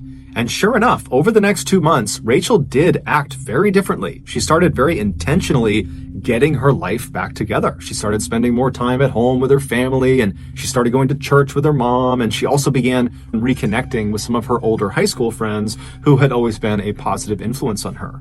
And so by September of that year, Rachel did seem like she was more or less back to her old happy self. Except there was one element of her life, of her old life, so to speak, that she was not able to shake. And that was her relationship with Diggy. She just could not end it. She had tried to, but apparently he didn't want to break up. And so they fell into this sort of weird on and off again relationship that kept Rachel periodically going back to these Northwest Mafia gatherings. Her family was obviously unhappy about this particular detail, but they did feel confident that given her recent changes, that she would eventually break it off for good with Diggy. And so until that happened, they were actually quietly grateful that her new friend Maurice was also still spending time with the Northwest Mafia. He too was kind of struggling to fully break contact with them. And so the family was thinking, well, yeah, they do need to leave, but for the time being, when they're at these gatherings, at least they'll have each other. On September 23rd of that year, Rachel was invited to a Northwest Mafia get-together, and she did agree to go. Before she left her house, she did not give her family very much information about what she was doing or where she was going. All they knew was that apparently she was going out to see some friends. And so that night, when Rachel did not come back home, her family was definitely concerned about her, but they assumed she must have made plans to stay out at this friend or friend's house for the night. And since she didn't have a cell phone, they couldn't call her to confirm that, and so they just had to wait until the next day to see if she would show up again. But the next day arrived, and Rachel did not show up again, and when her family began calling around to her various friends' houses, both old and new, no one seemed to know where she was. For a couple of days, the family continued to call around town and even drove around town putting up posters, asking people to come forward if they had seen her, but there was no sign of her. And so finally, on September 27th, the family went to police and they officially reported Rachel missing. The police immediately jumped into action, sending out units to scour all corners of Everett, Washington, and the surrounding areas. They also began questioning virtually anyone who was even remotely affiliated with Rachel in hopes they might know something. But despite this really aggressive initial push by police, it led to nothing. Then, out of nowhere, someone very unexpected came forward and gave the police a huge tip. And this tip would ultimately lead police to discover the truly unbelievable story of what happened to Rachel. The following is that story. After leaving her house on the afternoon of September 23rd, the day she told her family she was going to see friends, Rachel made the short drive over to 16-year-old Nathan Lovelace's house. He was going to be the host for that evening's get-together with the Northwest Mafia. When she arrived, Nathan, along with Rachel's good friend Maurice and a 17-year-old named Matthew Durham, were sitting in the living room, and while they waited for more friends of theirs to arrive, Nathan's father suddenly came home. Apparently, he had gotten off work early, and so not wanting to hang out around the prying eyes of a parent, the trio decided it would be better if they just left and spent their night at someone else's house. And so they made their way over to Kevin Jihad's house. Kevin was a 32-year-old, and he owned his own place. When they arrived, they found Kevin, along with 22-year-olds John Whitaker and Jeffrey Barth, and 20-year-old Tony Williams, all sitting around in the living room, just kind of joking around. They're playing video games, they're drinking alcohol, and they're smoking marijuana. Rachel, along with Maurice, Nathan, and Matthew, just took up spots on the couch right near the entrance to the room, and before long, they were joking around and having a good time too. At 4 p.m., Rachel's on-again, off-again boyfriend, Diggy, stormed into Kevin's living room looking furious. Without warning, he punched two of the guys sitting nearest Rachel, and then he pulled out a gun and he began aiming it wildly around the room. And this instantly silenced the group because no one knew what he was on about. And Rachel, who's sitting right near the door, she does not want to be part of this, and she's thinking this has nothing to do with me, and so she decides she's going to get up and kind of slip out and let them deal with Diggy and whatever is going on in here. And so she stands up, trying to be as quiet and small as she can, and she begins edging towards the door. But in order to fully leave the living room and escape this situation, she would need to walk right past Diggy, who was standing in the doorway. And as she got closer to him, about to make that move out of the room, Diggy seemed to notice her, and he put his gun down, and he turned to face her, and then he turned his whole body, so he was squared up with Rachel, as if he was getting ready to fight her. And then Rachel just kind of tried to make herself as small and as timid as she possibly could, and she tried to just slip past him, but right as she did, Diggy reached out with his left hand, and he grabbed her scalp, he grabbed her hair, and then he wound up and he blasted her in the face with his right hand, and then with his left, he kind of chucked her back into the room she had just tried to escape from. And then the worst night of Rachel's life would begin. As soon as she hit the floor in that room, she tried to scramble back to her feet, but before she could, she was getting punched and kicked by Diggy and several other of her friends who had just been sitting in the room joking around with her, and then the others who were in the room who were not actively participating in beating her, which included Maurice Rivas. They sat there idly doing nothing while Rachel screamed for their help. When her screams got so loud, Diggy was concerned the neighbors would hear her. One of the idle onlookers in the room, 20-year-old Tony Williams, simply turned the music up to drown her screams out. After a few horrible, violent minutes, Diggy told the others to stop, at which point he reached down and he grabbed Rachel's hair again and dragged her out of the room, and then he dragged her across the kitchen floor and through a door that led into the garage. Once she was inside the garage, he jammed a dirty sock into her mouth and he covered her mouth over with duct tape, and then he bound her wrists and her body with rope, and then once he was certain she could neither make any noise or go anywhere, he pushed her over so she was laying on her side all bound up, and then he just left. He went back into the house and back into the living room with the others. What Rachel was not aware of was this entire night was a setup. Diggy was furious with her, most likely due to a combination of rage that she had tried to break up with him and just jealousy that she was now showing affection to other men in the group, such as Maurice and a few others. And so Diggy had ordered the other members of the Northwest Mafia to help put her in her place. It was unclear exactly what he meant by this, but all of the Mafia members knew this meant physically harming Rachel in some way, and they agreed to it. Originally, the plan had been to lure her to Nathan's house under the false pretenses of just a normal night hanging out with some friends, and then at some point, Nathan, Matthew, and her close friend Maurice would abduct her and bring her to Diggy for whatever else he had planned for her. But Nathan's dad had come home early before they could enact their plan, And so when that happened, Nathan had to sneak off and privately call Diggy and ask what to do next. And Diggy, who was totally frustrated by this, just said, you know what, bring her to Kevin's house and we will all deal with her when she gets here. So when Rachel sat down on the couch in Kevin's house next to Maurice and her other friends,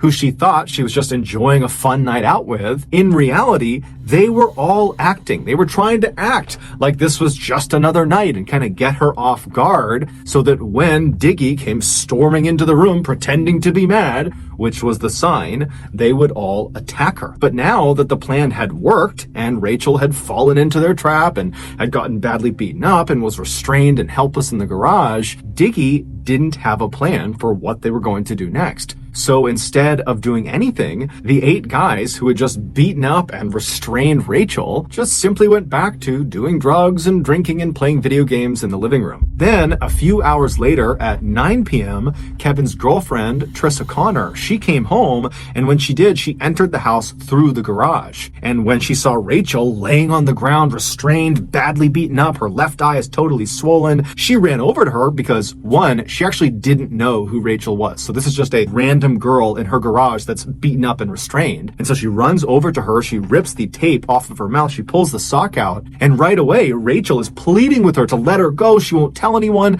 and Trissa is totally confused because she really has no clue what's going on. She was not a part of the plan to harm this girl, and so Trissa just instinctively runs into the house. She does not make any contact with the guys in the living room. She goes straight into the kitchen and she gets a knife, and then she runs back into the garage and she begins cutting through all of Rachel's restraints to free her. But before she could finish the job, Diggy apparently had heard the commotion of Trissa coming in and heard her running around the house. And so Diggy comes storming into the garage. He sees what Trissa is doing. He runs over and he grabs her hands and he physically stops her from freeing Rachel. And then he threatens Trissa that he's going to harm her if she lets Rachel go. And so Trissa, amazingly, at this point, despite clearly seeing something very bad is happening to this girl, instead of continuing to try to fight this and figure out what's going on and maybe try to help this girl, she just gets mad at Diggy and says, I don't want this in my house. What are you doing? I don't want this girl in my house. You know what? I'm going to call the cops if you don't get rid of her.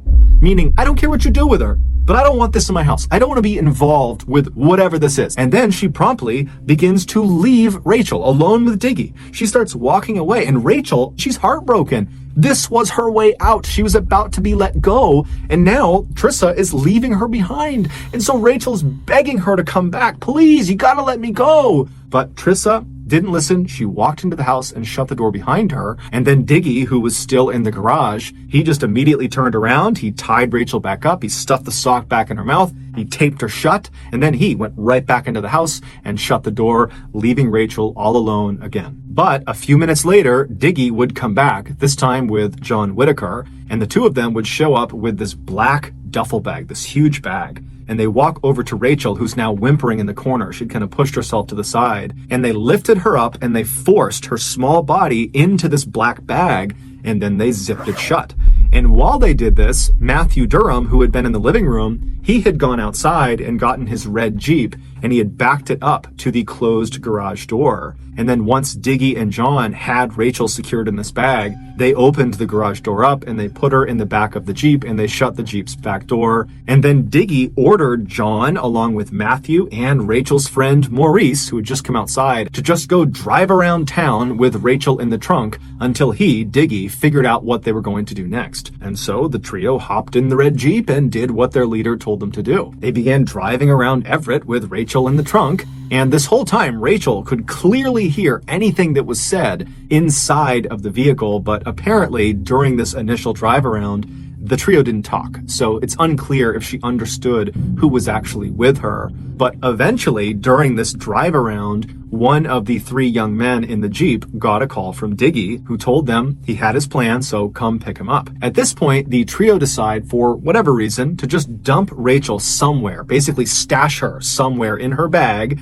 and go pick up Diggy. And then once they had Diggy, they would go back, they would get Rachel, and then they would figure out what they were going to do. They'd hear the plan that Diggy had in store. And so Matthew drove the red Jeep about 10 miles north of Everett to a quiet cul-de-sac in this suburban neighborhood. And then once the Jeep was stopped, Matthew and Maurice got out and they went around to the back of the Jeep, they opened it up, and they pulled Rachel out of the trunk, and they walked her over and put her behind some big tree on someone's front property. Now, it's nighttime. This was not a well-lit up area, and so they thought by putting her behind this tree, she'd be out of sight of the road and, no one would see her. And they also decided that one of them would need to stay back and guard her to make sure she didn't escape or that nobody did accidentally find her. And they decided Maurice would be the one who would stay back and do that.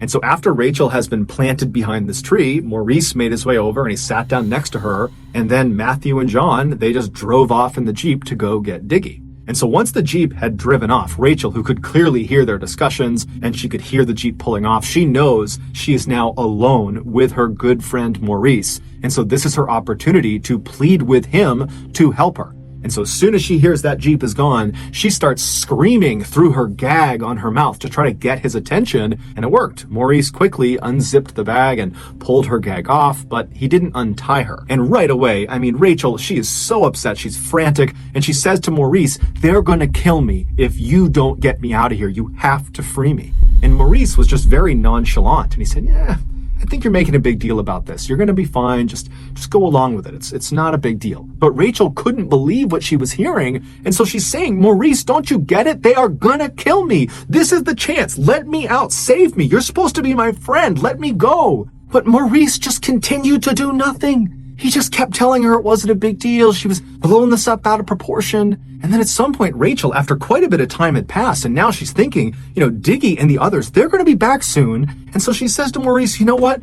If they're going to kill me, I just don't want to be drowned. I'm terrified of being drowned. At least make them shoot me. Make it quick." And at this, Maurice just doesn't say anything. And instead, he reaches down and he grabs the sock and he puts it in Rachel's mouth. He puts the tape over her mouth and then he presses her down into the bag and he zips it shut.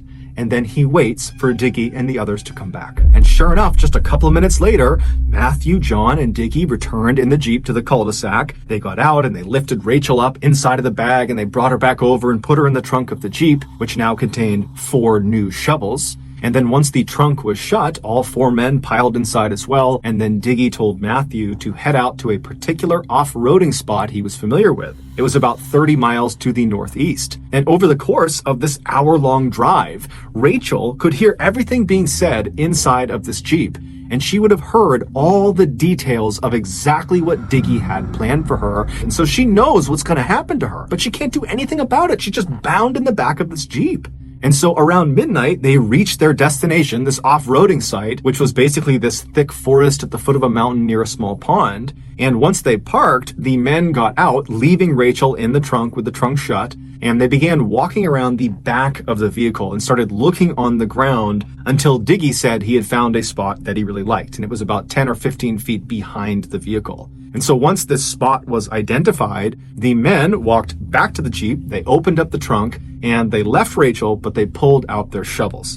Diggy, John, and Matthew, they all took their shovels and walked to this designated spot on the ground, and they began digging, but Maurice didn't. He stayed back at the Jeep, standing right against the trunk with Rachel right behind him. So again, he has this opportunity where, in theory, he could help Rachel, but while she whimpered behind him and tried to get his attention and tried to get him to help her, he just ignored her, and he pulled out a cigarette and he began smoking, and he also had a soda that he was drinking, and so he's just standing there doing nothing. And at some point, Diggy looks up and notices this, and he yells at Maurice to come help them, get your shovel and start digging. And so Maurice, reluctantly, puts a cigarette out, throws a soda can away, and then he grabbed the last remaining shovel, and then he walked away from Rachel and the Jeep over to this site, and he began to dig as well.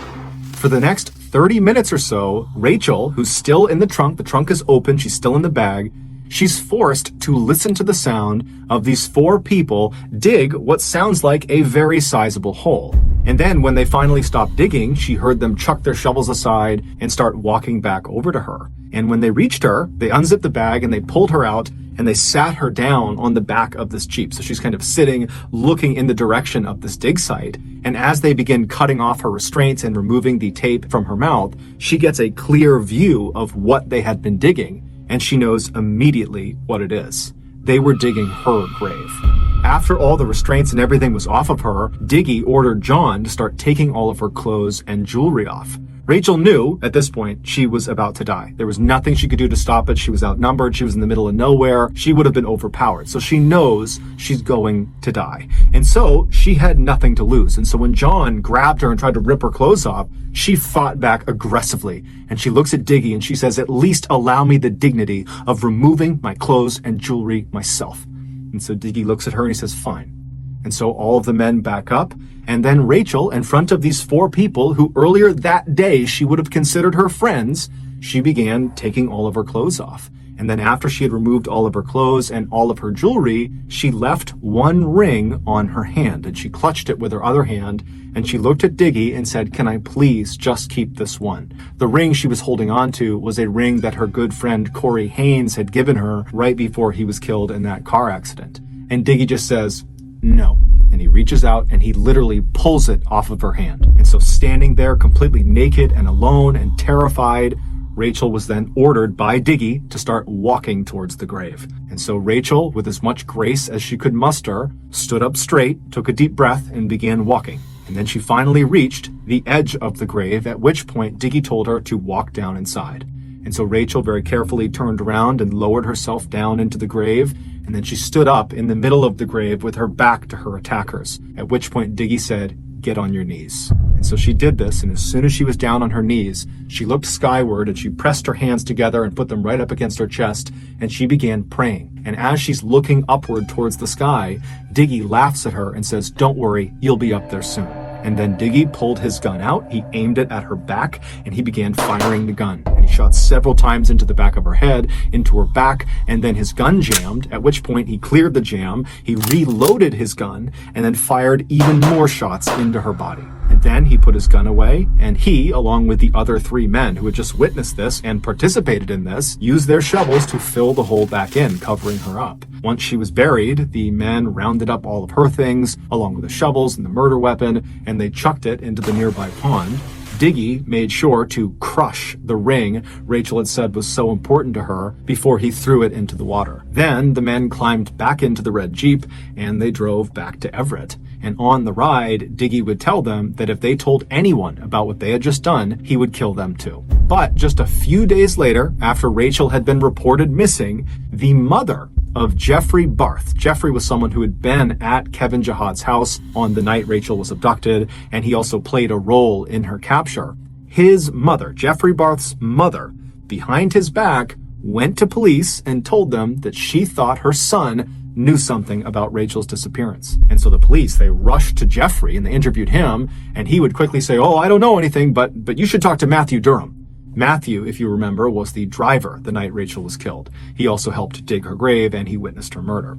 And when police spoke to Matthew, at first he refused to speak and tried to act tough, but when the police ratcheted up the pressure, he cracked and he told them everything, including where to find Rachel's body. And as soon as it became clear the police had Rachel's body, every other member of the Northwest Mafia who had been involved in Rachel's murder rushed to speak with the police because they were all trying to save themselves by blaming the other people in the group. And so that is why we have such a clear picture of exactly what happened to Rachel in her final moments, because those responsible told the police everything. During their trials, all 8 of the accused Northwest Mafia members were smug and did not take responsibility for their actions. But the worst of all of them by far was Diggy. During his trial, he smiled, and he even repeatedly turned around to look at Rachel's family so he could laugh at them and wink at them. Ultimately, all 8 of the accused were found guilty of various charges ranging from rendering criminal assistance all the way up to first-degree murder. 16-year-old Nathan Lovelace, whose home was supposed to be the site of the kidnapping, was sentenced to 116 days in jail.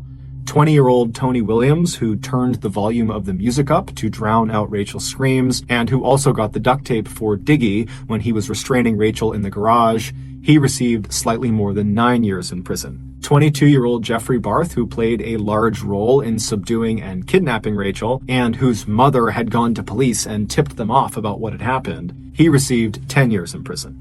18-year-old Maurice Rivas, who was Rachel's closest friend in the group and who had pledged to support her and have her back as they got their lives together, he was sentenced to nearly 26 years in prison for assisting in Rachel's abduction and helping dig her grave. 17-year-old Matthew Durham, who drove the Jeep that carried Rachel to her death and who also helped dig Rachel's grave, he received 26 years in prison. 32-year-old Kevin Jihad, who was determined to have masterminded the finer details of the abduction and the murder, he was sentenced to nearly 37 years in prison. 22-year-old John Whitaker was sentenced to life in prison for being directly involved in the entire abduction and murder process. And 20-year-old John Diggy Anderson, the leader of the Northwest Mafia and Rachel's ex-boyfriend, he was also sentenced to life in prison for his role in her murder. Throughout Rachel's horrible ordeal, there were many people who could have stepped in and stopped what was happening to her, most notably Triss O'Connor, who was Kevin Jihad's girlfriend and who found Rachel tied up in the garage, and Maurice Rebus, who was alone with Rachel in that cul-de-sac and could have easily freed her, but didn't. As a result of these heart-wrenching details, Rachel's family and their legal team worked very hard to pass a bill called SHB 1236. This bill makes it a criminal offense in America if you do not summon assistance for a person that has suffered substantial bodily harm. They are hoping this will save at least one person from suffering unnecessarily. Today, the Berkheimer family is still grieving the loss of their Rachel. However, her father, Bill, takes solace in a particular photograph the police showed him. After Rachel's gravesite was discovered and her body was removed from it, the police took a photo of the grave itself. And in this photo, you can see an imprint in the soil of Rachel's hands where she fell after she was shot. And it looks like her hands were pressed together near her chest, meaning she was likely praying in her final moments on Earth. And Bill likes to believe that means she was at peace when she finally died.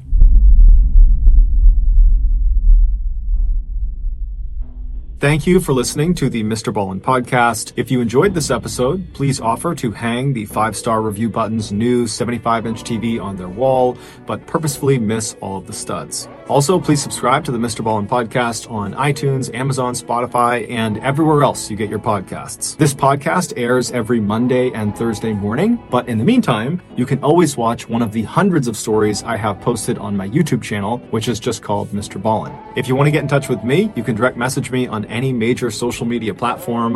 My username on all of them is just MrBallen, and yes, I really do read the majority of my DMs. Lastly, we have some really cool merchandise, so head on over to shopmrballen.com to have a look. That's going to do it. I really appreciate your support. Until next time, see you.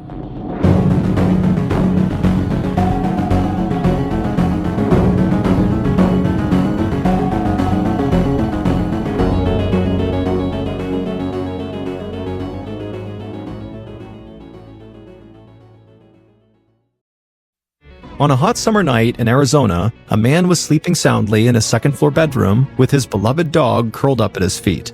But suddenly, the dog heard something outside on the roof. And then the bedroom window shattered, sending glass flying into the room. But no matter how much the dog barked, his owner didn't move. The horrible thing that happened inside of that bedroom would give a rookie detective her first major case. A case with a series of twists and turns that seemed to come right out of a soap opera. But before we get into that story, if you're a fan of the strange, dark, and mysterious delivered in story format, then you've come to the right podcast, because that's all we do, and we upload twice a week, once on Monday and once on Thursday. So, if that's of interest to you, after a long night of watching horror movies with the Amazon Music follow button, tell them you're going home, but secretly hide in their bushes outside, and then right around 3 a.m., begin scratching and tapping on all of their windows. Okay, let's get into today's story.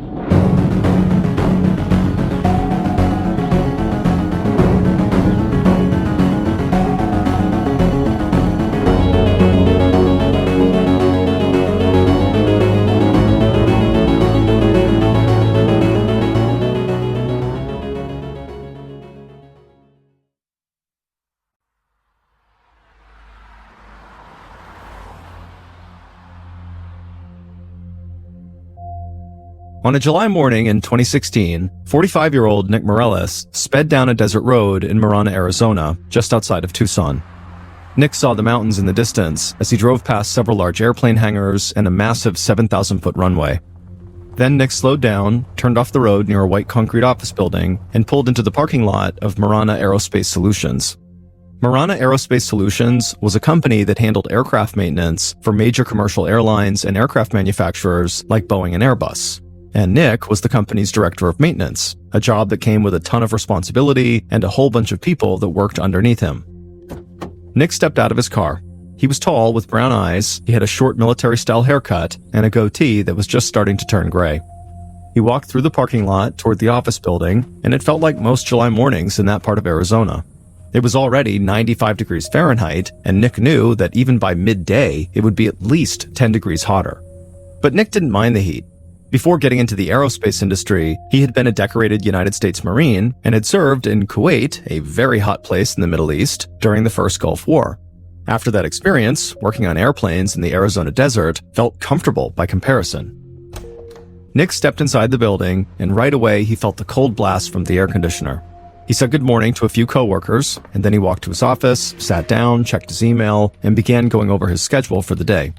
Nick wanted to head outside to one of the airplane hangars so he could check on the progress of a particular job, but his office phone rang. And so Nick answered, and he heard the director of human resources on the other line. And the HR director asked if Nick wouldn't mind coming to his office so they could chat. Nick hung up, and he felt really annoyed. He didn't know what the director wanted, but he knew from experience that getting called into HR was rarely a good thing. Nick walked out and headed down a long hallway to the HR director's office. The door was already open, and the director waved Nick inside. Nick closed the door behind him and took a seat.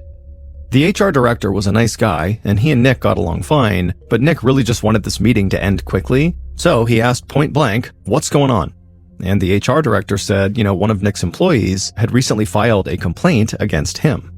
Now, Nick knew the HR director was not going to tell him who actually filed this complaint, but Nick wanted to know what the complaint actually was. And the director told him that the employee basically complained that Nick was way too hard on his team all the time.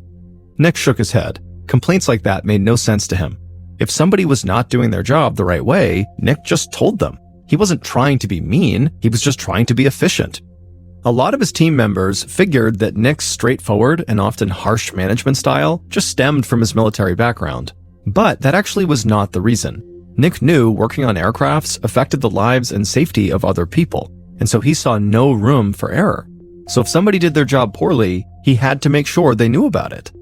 The HR director understood where Nick was coming from, and he wasn't planning on taking any immediate action against Nick or anything. He just wanted Nick to know what was going on.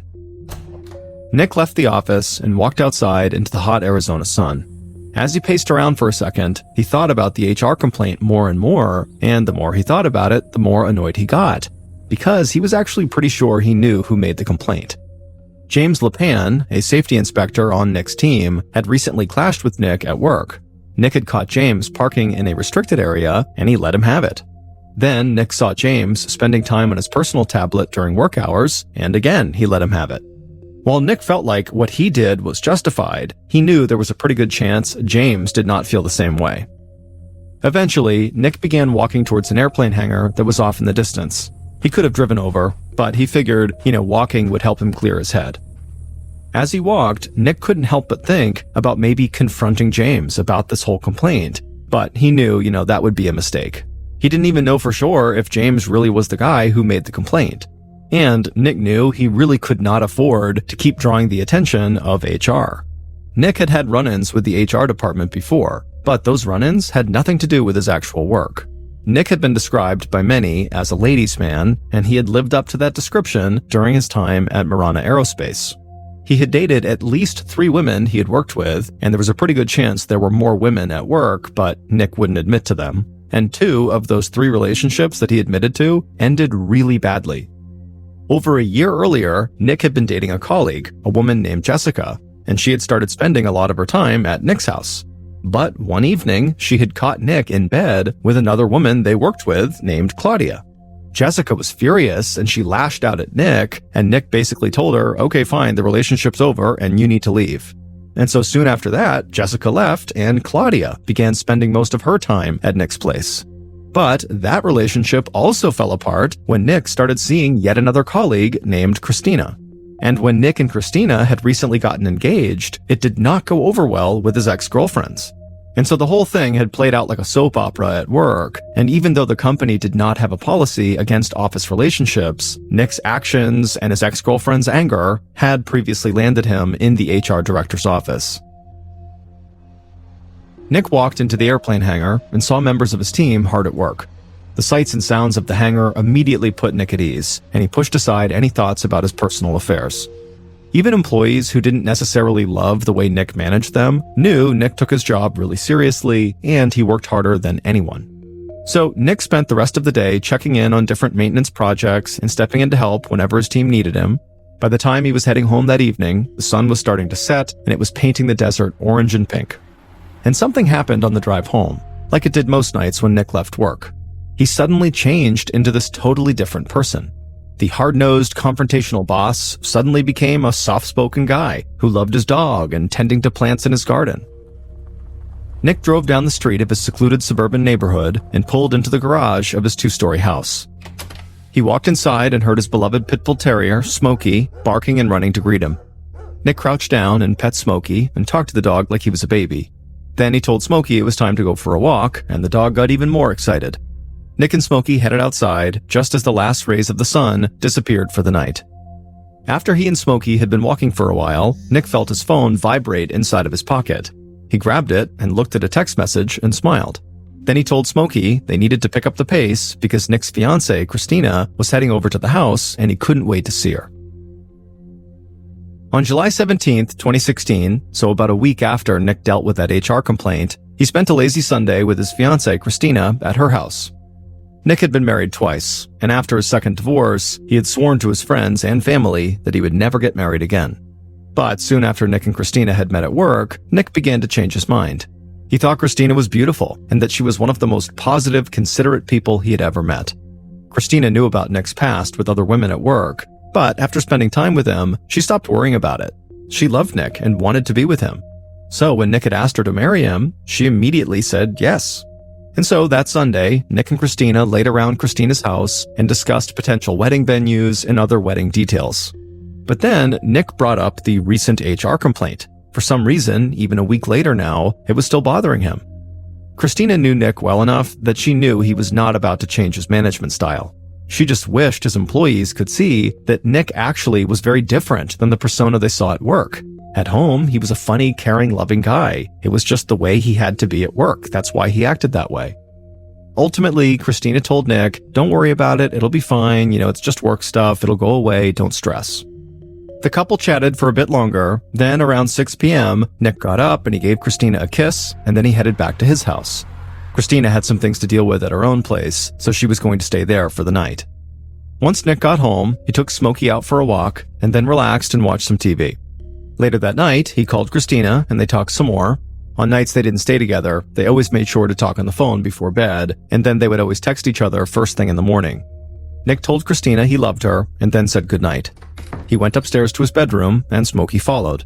Nick took off all his clothes. He often slept naked when it was this hot out, and he climbed into bed. Smokey leapt up onto the bed too and curled up by Nick's feet, and pretty soon they were both fast asleep.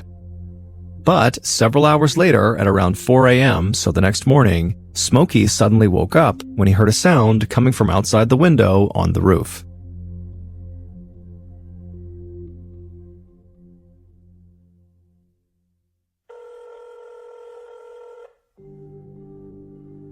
A few hours later, at around 8:30 a.m., Christina listened to Nick's voicemail for the third or fourth time, and she had no idea what was going on. Nick woke up early every day, and he usually headed out to work by 6 a.m. So when Christina didn't stay with Nick, she always woke up to a good morning text from him. But Nick did not text her that morning, and he wasn't answering his phone. And when she had called into work, someone in Nick's department said he hadn't shown up yet. Nick never overslept, so Christina worried that maybe he had gotten sick the night before and wasn't feeling well enough to get out of bed. Christina hung up her phone, slipped it in her purse, and walked out to her car. She drove right over to Nick's house. A few minutes after 9 a.m., Christina parked her car right out front of Nick's, and as soon as she got out, she instantly knew something was wrong. She could hear Smokey barking loudly from the backyard. Smokey always slept in the bed, and that included the nights when Christina stayed over. And even if Nick had let Smokey outside that morning, he would never have left the dog by himself barking like that. Christina rushed up to the front door and used the house key Nick had given her to open up the door. She walked inside, and what she saw totally confused her. There were all these cleaning products just laying out on the living room floor, like someone had just literally dropped them and then run away. She called out to Nick, but got no response, so she walked upstairs and headed down the hallway towards his bedroom. When she got to the bedroom, she found the door was cracked open. From the hallway, Christina again yelled for Nick, but again, there was no answer. So, after taking a deep breath, Christina pushed the bedroom door open and walked inside, and immediately she began crying and shaking her head. Nick was laying still on his bed, totally naked and covered in blood. Christina grabbed her phone and dialed 911. Her voice cracked, and she couldn't hold back the tears. She told the dispatcher she believed her fiancé had been shot.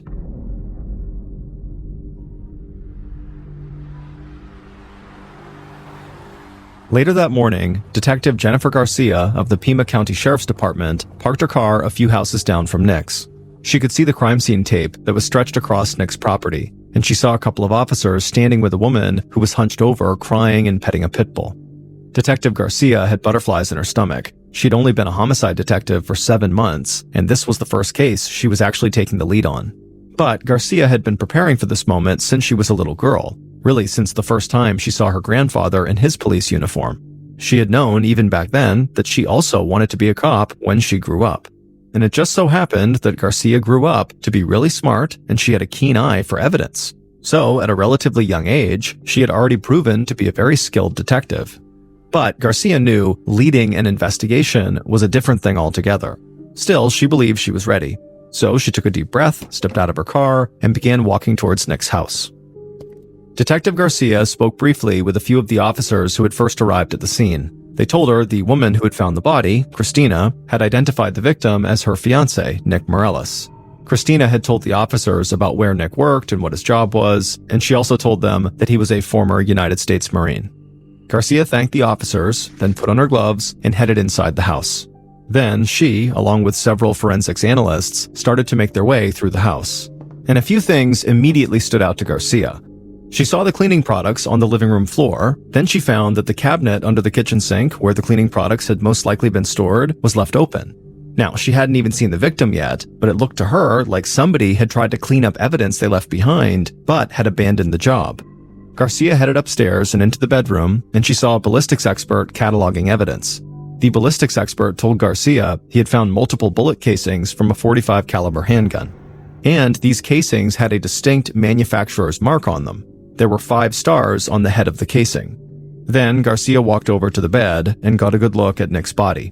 Blood spatter covered the sheets and parts of the wall behind him. But Garcia also noticed some spots of blood that were all over the carpet by the window.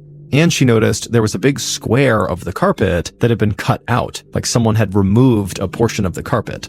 She also noticed a small pile of shattered glass, and so it looked like the window had been broken and then opened. Garcia was pretty sure the window is where the killer had entered the house, but since Nick's bedroom was up on the second floor and not the first floor, she needed to figure out how the killer would have gotten access to the second floor window. Garcia stepped away from the window and walked into the bathroom that connected to the bedroom. She saw more blood spots on the floor, but that really was not the thing that caught her attention. The thing that caught her attention was the bathroom floor had the distinct smell of mouthwash all over it. Garcia thought that was really weird, and she wondered if maybe it was somehow connected to all the cleaning products downstairs, like somebody had tried to disinfect the bathroom floor using this mouthwash. Garcia let the ballistics and forensics team continue their work inside, and she headed downstairs and out to the backyard. And once she was in the backyard, she turned and looked up, and she could see Nick's bedroom window up on the second floor, and she could also see there was a ladder lying on the ground right below it. And so Garcia walked over and picked the ladder up and placed it up against the side of the house, and with this ladder, she was able to climb up and actually get on this small roof that basically sat at the first floor level and kind of wrapped around the small backyard patio, almost like an awning. And she could stand on that awning and actually could see directly in to Nick's bedroom. And there was actually enough space on this little roof that if you wanted to, you could walk over and actually climb into Nick's bedroom window. Garcia climbed back down the ladder, and she already had a pretty good idea about how Nick's killer actually carried out their attack. Not long after Garcia had gotten down from the roof, an officer walked into the backyard and told her that the forensics team had just found something in the garage that she needed to see. So Garcia walked back through the house and then into the garage, and there she found a forensics analyst who was crouched over a bucket. And so she joined him, and she noticed the bucket was filled with water. The analyst pointed to several small threads that were floating in this water, and the analyst told Garcia that these were carpet fibers, and he was almost positive they matched the fibers from the carpet inside the house. And so this discovery helped Garcia make sense of all the cleaning products in the living room and also what she'd seen upstairs. Garcia thought the killer had probably spilled their own blood and tried to clean the carpet and even cut out a piece of it to get rid of that evidence, but they had failed. So Garcia hoped the forensics team would find enough DNA samples to point her right to the murderer.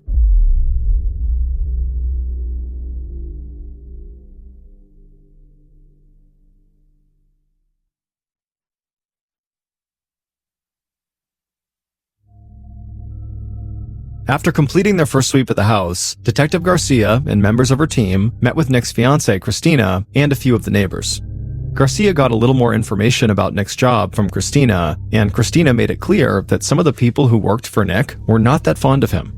So Garcia told one of her team members to call Marana Aerospace to see if anybody in particular had a serious grudge against Nick. Then, when Garcia and other investigators spoke to the neighbors, they would say they had not heard anything out of the ordinary the night before or early that morning. That seemed totally weird to Garcia. The houses on Nick's block were pretty close together, and multiple gunshots had to have been fired. I mean, Nick's body was riddled with bullet holes, and based on the broken window and the view of Nick's bed from the roof, Garcia believed at least one of those shots had been fired from outside on the roof into Nick's bedroom. So how did no neighbor hear a gunshot? Garcia knew there was a potential obvious answer to this question. The killer could have been using a suppressor, or a silencer as many people call it, on his gun, which would have limited the sound coming out of the gun when it was fired, basically making it silent. And this immediately gave Garcia another idea. Some new handgun users find it much more difficult to fire accurately when using a suppressor because the suppressor adds weight and length to the barrel of the gun, and it can affect your aim. And this can be an even bigger issue when you're talking about making a long-distance shot. It's just really hard to do it with a suppressor unless you're experienced. So Detective Garcia thought there was a good chance that their shooter was someone who had real firearms training in their background. Garcia went back inside to walk through the house again when she got a call from Marana Aerospace's Human Resources Director. He had heard about what happened to Nick, and he had heard that police had reached out to his company to see if anybody had it out for Nick. And he would tell Garcia that another employee at the company, James Lapon, had recently filed a complaint against Nick. And the HR director had also noticed something strange. James had shown up to work that day wearing a bandage on his arm. Detective Garcia knew the killer had left a trail of blood throughout Nick's room, and maybe that blood was coming from a cut on their arm they got when they climbed in through that broken window. So, after talking to the HR director, Garcia quickly made her way to Marana Aerospace to speak with James and see what was going on with him and Nick. When she got there, an employee led Garcia to one of the airplane hangars where James was working, and right away Garcia noticed that James still had the bandage on his arm. Garcia walked over, introduced herself, and told him that she needed to ask him a few questions, and James said he was happy to answer them. James was 35 years old with brown hair and brown eyes, and he towered over Garcia. He was at least 6'3" tall, and he was very physically imposing. But Garcia didn't let that affect her. She asked him why he had filed an HR complaint against Nick, and James, he shook his head, and he said he hadn't wanted this to turn into such a big deal. He just felt like Nick had crossed the line a couple of times as a manager with just the way he was treating people, and since Nick was not the easiest guy to talk to, James had gone directly to HR. Garcia nodded and then asked James about the bandage on his arm. James would say he got a pretty bad cut on his arm about a week earlier on the job, and he said there were guys he was working with that could vouch for him, and he said he had reopened the cut while doing some work on his house this past weekend, hence the bandage. Garcia said she would check in with his coworkers. Then she told James she had a few more questions. Did he have firearms training? And where had he been the day before and early that morning? James didn't hide anything. He said he did own several guns and he enjoyed going to the gun range and going hunting, and so he did take serious firearms training just so he could be a safe, responsible gun owner. This all made sense to Garcia. Hunting and shooting were very common pastimes in this area. Then James told Garcia that he was at home all day Sunday with his wife and kids. He and his wife had gone to bed together that night, and then he woke up Monday morning and went right to work. Then James peered down at Garcia, and he told her, look, I never liked Nick. I'm not going to pretend I like Nick, but I would never have done anything to hurt the guy. Garcia thanked James for taking the time to talk to her, and then she walked out of the hangar. And it wouldn't take her long to walk around the company and find several people who had witnessed James get hurt on the job. So that could possibly explain the bandage on his arm. But after making the rounds at Marana Aerospace, Garcia quickly realized that a disgruntled employee like James might not be the most likely suspect, because she heard that Nick had made at least a couple of women he worked with really, really mad. And this had to do with romantic relationships, which historically absolutely lead to murder and conflict and violence. So Garcia headed back to the sheriff's station to set up a series of interviews. That evening, Garcia met with James's wife. She was an Army vet who prided herself on being straightforward, and she told Garcia basically the same story her husband had, that they had spent Sunday with their kids and then they had gone to bed. And she would tell Garcia that, she knew her husband had not been a fan of Nick, but from her perspective, it just seemed like this was the usual way people got fed up with their bosses. It was nothing more than that. Detective Garcia thanked her for coming in. It was too early to cross anyone off the list of potential suspects, but James's wife had not given Garcia any reason to doubt that she was telling the truth. So now, Garcia turned her focus from Nick's work life to his romantic life.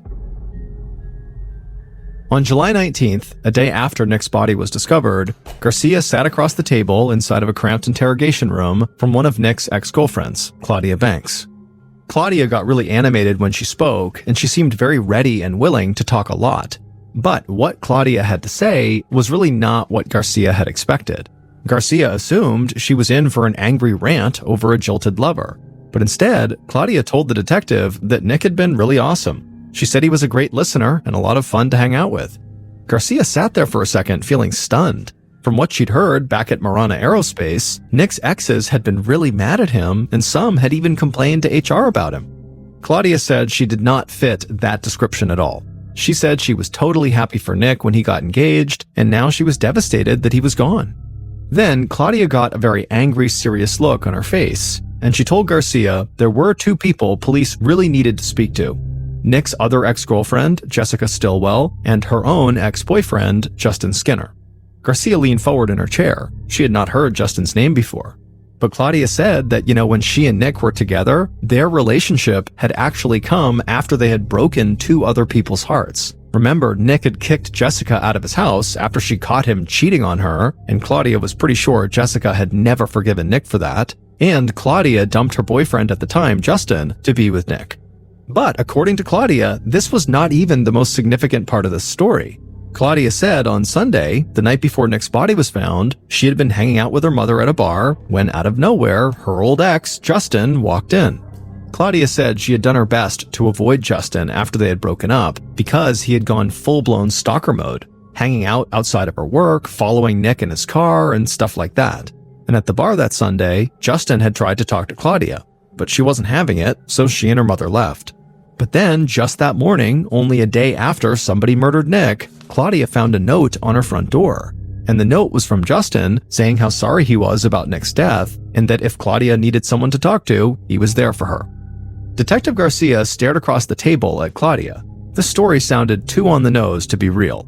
The stalker ex-boyfriend who hated Nick for, stealing his girl, just happened to show up where she was the night before the murder, and then he had a note for her the day after Nick turned up dead? Garcia thanked Claudia and told her she could go now.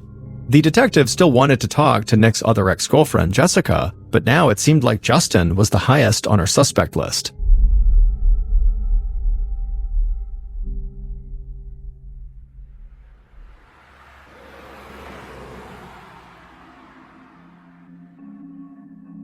The following day, Detective Garcia drove to Justin's house to meet with him. The temperature had hit 105 degrees Fahrenheit, and Garcia could feel herself starting to sweat just during the short walk from her car to his front door. She knocked on the door, and Justin let her inside.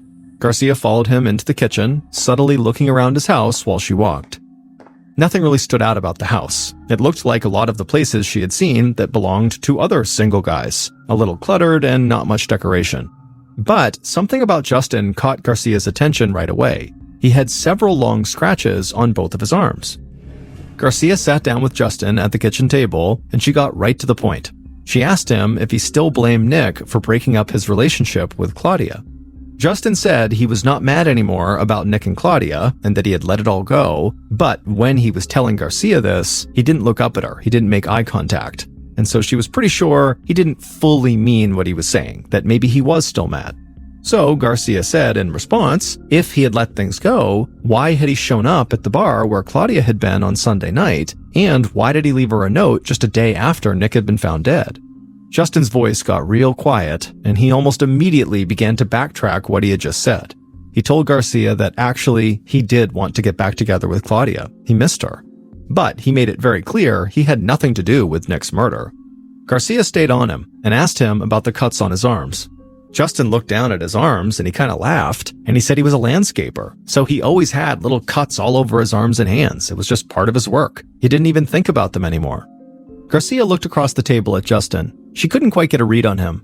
Was he a broken-hearted guy who was just awkward and overbearing and trying to get his girlfriend back? Or was he jealous and angry enough to go kill a man to try to get his girlfriend back? So Garcia asked Justin if he would provide police with a DNA sample. She said it would be quick and easy, she would just swab his cheek.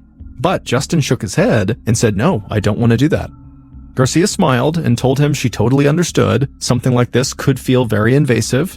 Then Garcia stood up, and for a second, it must have seemed to Justin like she was about to leave, but she stopped and turned around and leaned in towards Justin, and with a smile on her face, she told him the best way to clear his name and to make sure everybody knew he did have nothing to do with Nick's death was to provide a DNA sample right here, right now.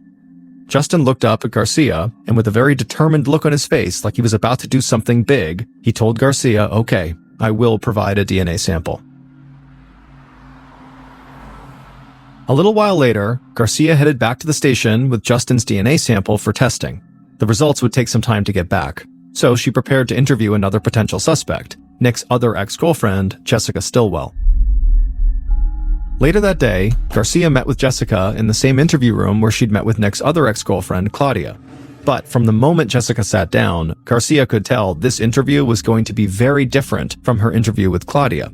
Jessica looked angry, and unlike Claudia, she did not think Nick had been really awesome. She said Nick had cheated on her in full view of her, and then totally broken her heart by basically kicking her out of the house and not caring at all about her. But she said that was not the only reason she had been so upset. Jessica also had a daughter, and when things fell apart with Nick, her daughter had been spending a ton of time at his house too, and so she was really sad. She missed Nick, and so the whole thing had just screwed up this little girl's life. Garcia listened and nodded along as Jessica spoke, like she was a friend who Jessica could confide in. And as she did this, it struck Garcia that if Jessica was involved in Nick's murder, she really was not trying to hide it. This was a woman who obviously carried a very serious grudge against Nick. Finally, after several minutes of ranting and raving, Jessica stopped talking. So Garcia asked her where she'd been on Sunday and then Monday morning, the time period when Nick was killed. Jessica said that she and her daughter had stayed at her mother's house the entire weekend, and then she woke up and drove to work from there on Monday. Garcia asked if Jessica would mind handing over her phone for a little while before she left. Garcia explained that police could download information and text messages from her phone, and that would be the easiest way for them to confirm Jessica's alibi. They would be able to tell if she really had been at her mother's house. Jessica had no hesitation. She reached into her pocket and put her phone on the table and told Garcia the police could do whatever they needed. She was telling the truth, and so she had nothing to hide. Garcia thanked her and then left the room with the phone. And at this point, police conducted a forensics download on the phone that would provide them with cell phone location data. But it would also give investigators a look at who Jessica had been texting with and what she had been saying in those messages. On July 21st, 2016, so 3 days after Nick's body had been found, Detective Garcia sat working at her desk. She had a handful of legitimate suspects, and she was still waiting on 2 pieces of evidence that could potentially break the case wide open: Justin's DNA results and a complete view of all Jessica's text messages. In the meantime, Garcia went back over her interviews from Nick's work to see if she had overlooked anything. Then Garcia's phone rang, and it was Nick's brother on the other line. Garcia had spoken to him once before, soon after Nick's death, but he said this call had nothing to do with that first interview. Nick's brother said he had just talked to one of Nick's friends, and this friend was pretty sure he had important information about this case. Garcia took down the friend's details, thanked Nick's brother, and then called Nick's friend. The guy was at work, so Garcia told him not to go anywhere. She would head right over. Not long after the call, Garcia made her way through Tucson and arrived at a metal fabrication shop that Nick's friend managed. Garcia went inside. The place was loud and several men were wearing these huge welder's helmets and were hard at work on different projects, but Garcia found Nick's friend waiting for her already at the front desk. He told Garcia that after the initial shock and grief of Nick's death had subsided a bit, he started thinking about anybody who might have wanted to hurt his friend. And then he remembered something he thought could be big. Months earlier, somebody who knew Nick well had come into the shop asking for a few specific pieces of equipment. Nick's friend said that even at the time, he thought the order was a little strange, because he could really only think of one thing those pieces of equipment could be used for. Garcia asked him what he meant, and Nick's friend said, well, the equipment could be used to repair a firearm suppressor or silencer. Garcia's face lit up. She asked Nick's friend, please tell me you have a record of that purchase. And he said he did, and he had actually already pulled the information for her. Nick's friend handed Garcia the receipt with the list of items and the buyer's information. And when Garcia saw the buyer's name, she immediately felt a rush. She thanked Nick's friend and hustled out to her car. Garcia had spent only a week on her first case as a lead homicide detective, and already she was sure she had just solved the crime.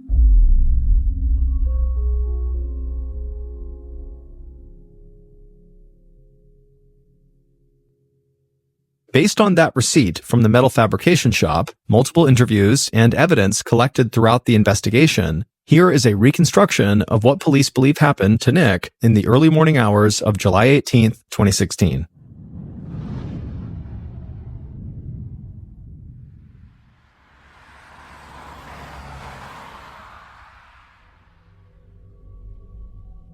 At around 4 a.m. that morning, the killer parked their car a few houses down from Nick's. They knew the neighborhood would be dark and quiet that time of morning. They also knew the perfect place to stage their attack. The killer got out of their car and walked quickly down the street towards Nick's house. They wore all black clothes and a pair of gloves. On one hip, the killer had a .45 caliber handgun with a suppressor attached, and on the other hip was a folded pocket knife inside of a leather sheath. The killer avoided the glow of a few streetlights and then walked around Nick's house to the backyard. The killer hopped the low fence and scanned the yard. They saw a ladder leaned up against the wall where they knew Nick kept it. The killer moved across the yard quickly and quietly. They grabbed the ladder and placed it against the house near the back porch and climbed up onto that kind of small roof, that awning where you could easily see into Nick's bedroom. And so once up on that roof, the killer got in position kind of right outside of Nick's window. They knelt down, and from their spot, they could clearly see Nick in his bed. And so the killer took the gun off their hip, they took a slow breath, they raised their gun, and they fired. The glass in the window shattered, and the bullet struck Nick as he lay in bed. But the gun, because of the silencer, made virtually no noise, and so nobody in the neighborhood heard any of this happening. But the killer didn't waste any time. They took a few steps forward and reached through the now shattered window. They unlocked the window, opened it up, and began to climb through it. The killer heard the sound of a dog barking inside the room, and they felt a piece of broken glass cut into their arm as they climbed through. The pain stung, but they couldn't worry about that now. The killer landed on Nick's bedroom floor, and they saw glass from the window all around them. Nick's dog barked and ran around the room, but it did not attack the killer. The killer looked over at Nick, who was lying in bed, and the killer could see Nick was not moving. But the killer didn't want to take any chances. And so, as they walked across the room towards Nick's bed, the killer raised their silenced pistol and fired multiple shots into Nick's body. And then finally, when the killer was standing right over Nick, they aimed their gun right at Nick's forehead and shot him one more time, execution style. And so at this point, there was no question Nick was deceased. But the killer felt that sting from the cut on their arm, and they glanced back to see there was a trail of blood dripping behind them. And so the killer started to panic, and the dog kept on barking, which really stressed the killer out. And so the killer slipped their silenced pistol back into their waistband, and then looked around the dark room, and then headed towards the bathroom door. They stepped inside the bathroom, turned on the light, and then stuck their arm under the sink and began to wash off their cut. But when the killer turned to leave, they saw there was blood still on the bathroom floor from their cut. So, kind of impulsively, the killer grabbed a bottle of mouthwash from the counter and just poured it all over the floor and rubbed their shirt sleeves all over it, attempting to clean up the blood with it. But it was not working, and the dog just kept on barking over and over and over again. So the killer just rushed back into the bedroom, grabbed the dog by the collar, and ran downstairs and put it out in the backyard. The killer closed the back door, turned, and headed back towards the kitchen. There, they opened up the cabinet under the sink and grabbed cleaning products, a hand towel, and a bucket. They filled the bucket with water and carried all their supplies upstairs to the bedroom. Once there, they turned on the light, and they saw there was all this blood spatter on the carpet. Now, the killer knew a lot of that blood was Nick's, but for sure, some of it had to be the killer's blood. So they got down on their hands and knees and sprayed one of the cleaning products on the floor, dipped the towel in the bucket of water, and started scrubbing. And each time they dipped the towel in the bucket, they would leave carpet fibers behind in the water. But no matter how hard they scrubbed, the blood just was not coming out of this carpet, and it was taking way too much time trying to clean it.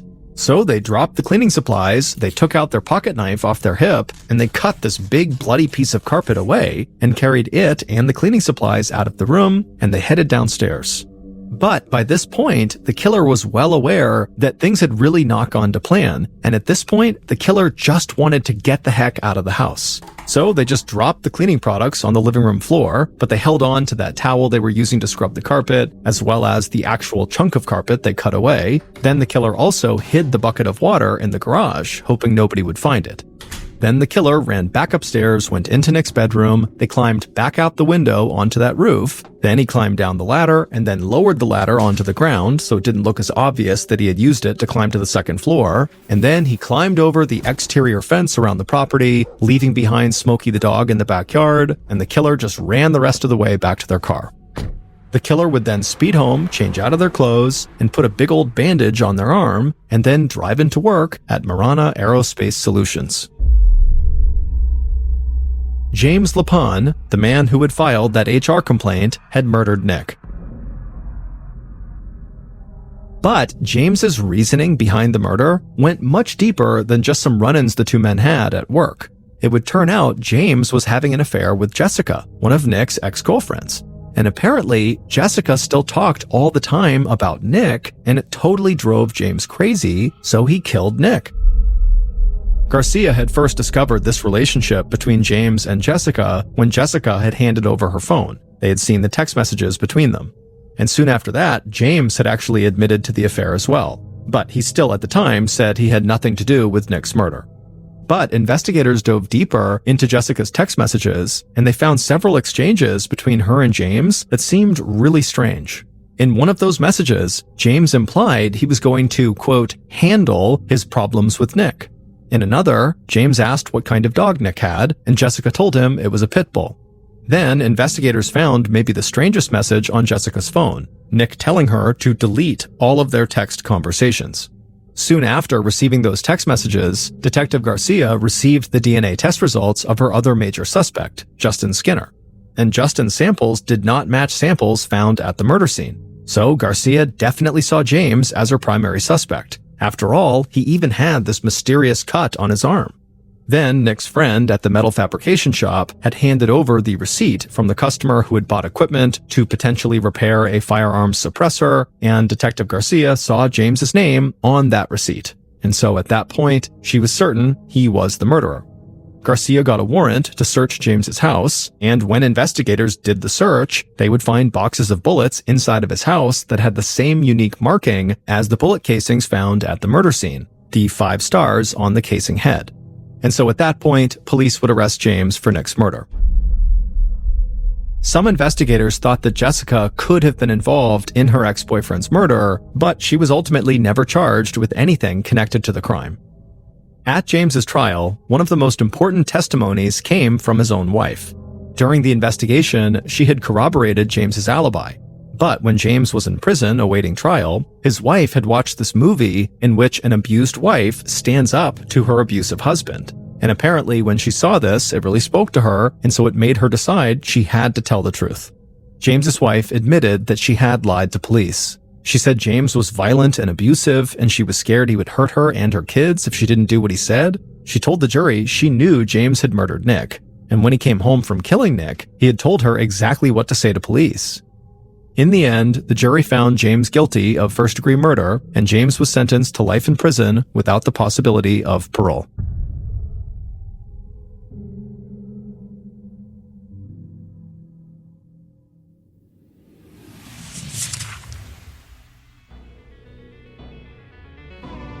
Thank you for listening to the MrBallen podcast. If you enjoyed today's stories and you're looking for more strange, dark, and mysterious content, be sure to check out all of our studio's podcasts. They are this one, of course, MrBallen Podcast, and we also have MrBallen's Medical Mysteries, we have Bedtime Stories, and also Run Fool. To find those other podcasts, all you have to do is search for Ballen Studios wherever you listen to your podcasts. To watch hundreds more stories just like the ones you heard today, head over to our YouTube channel, which is just called MrBallen.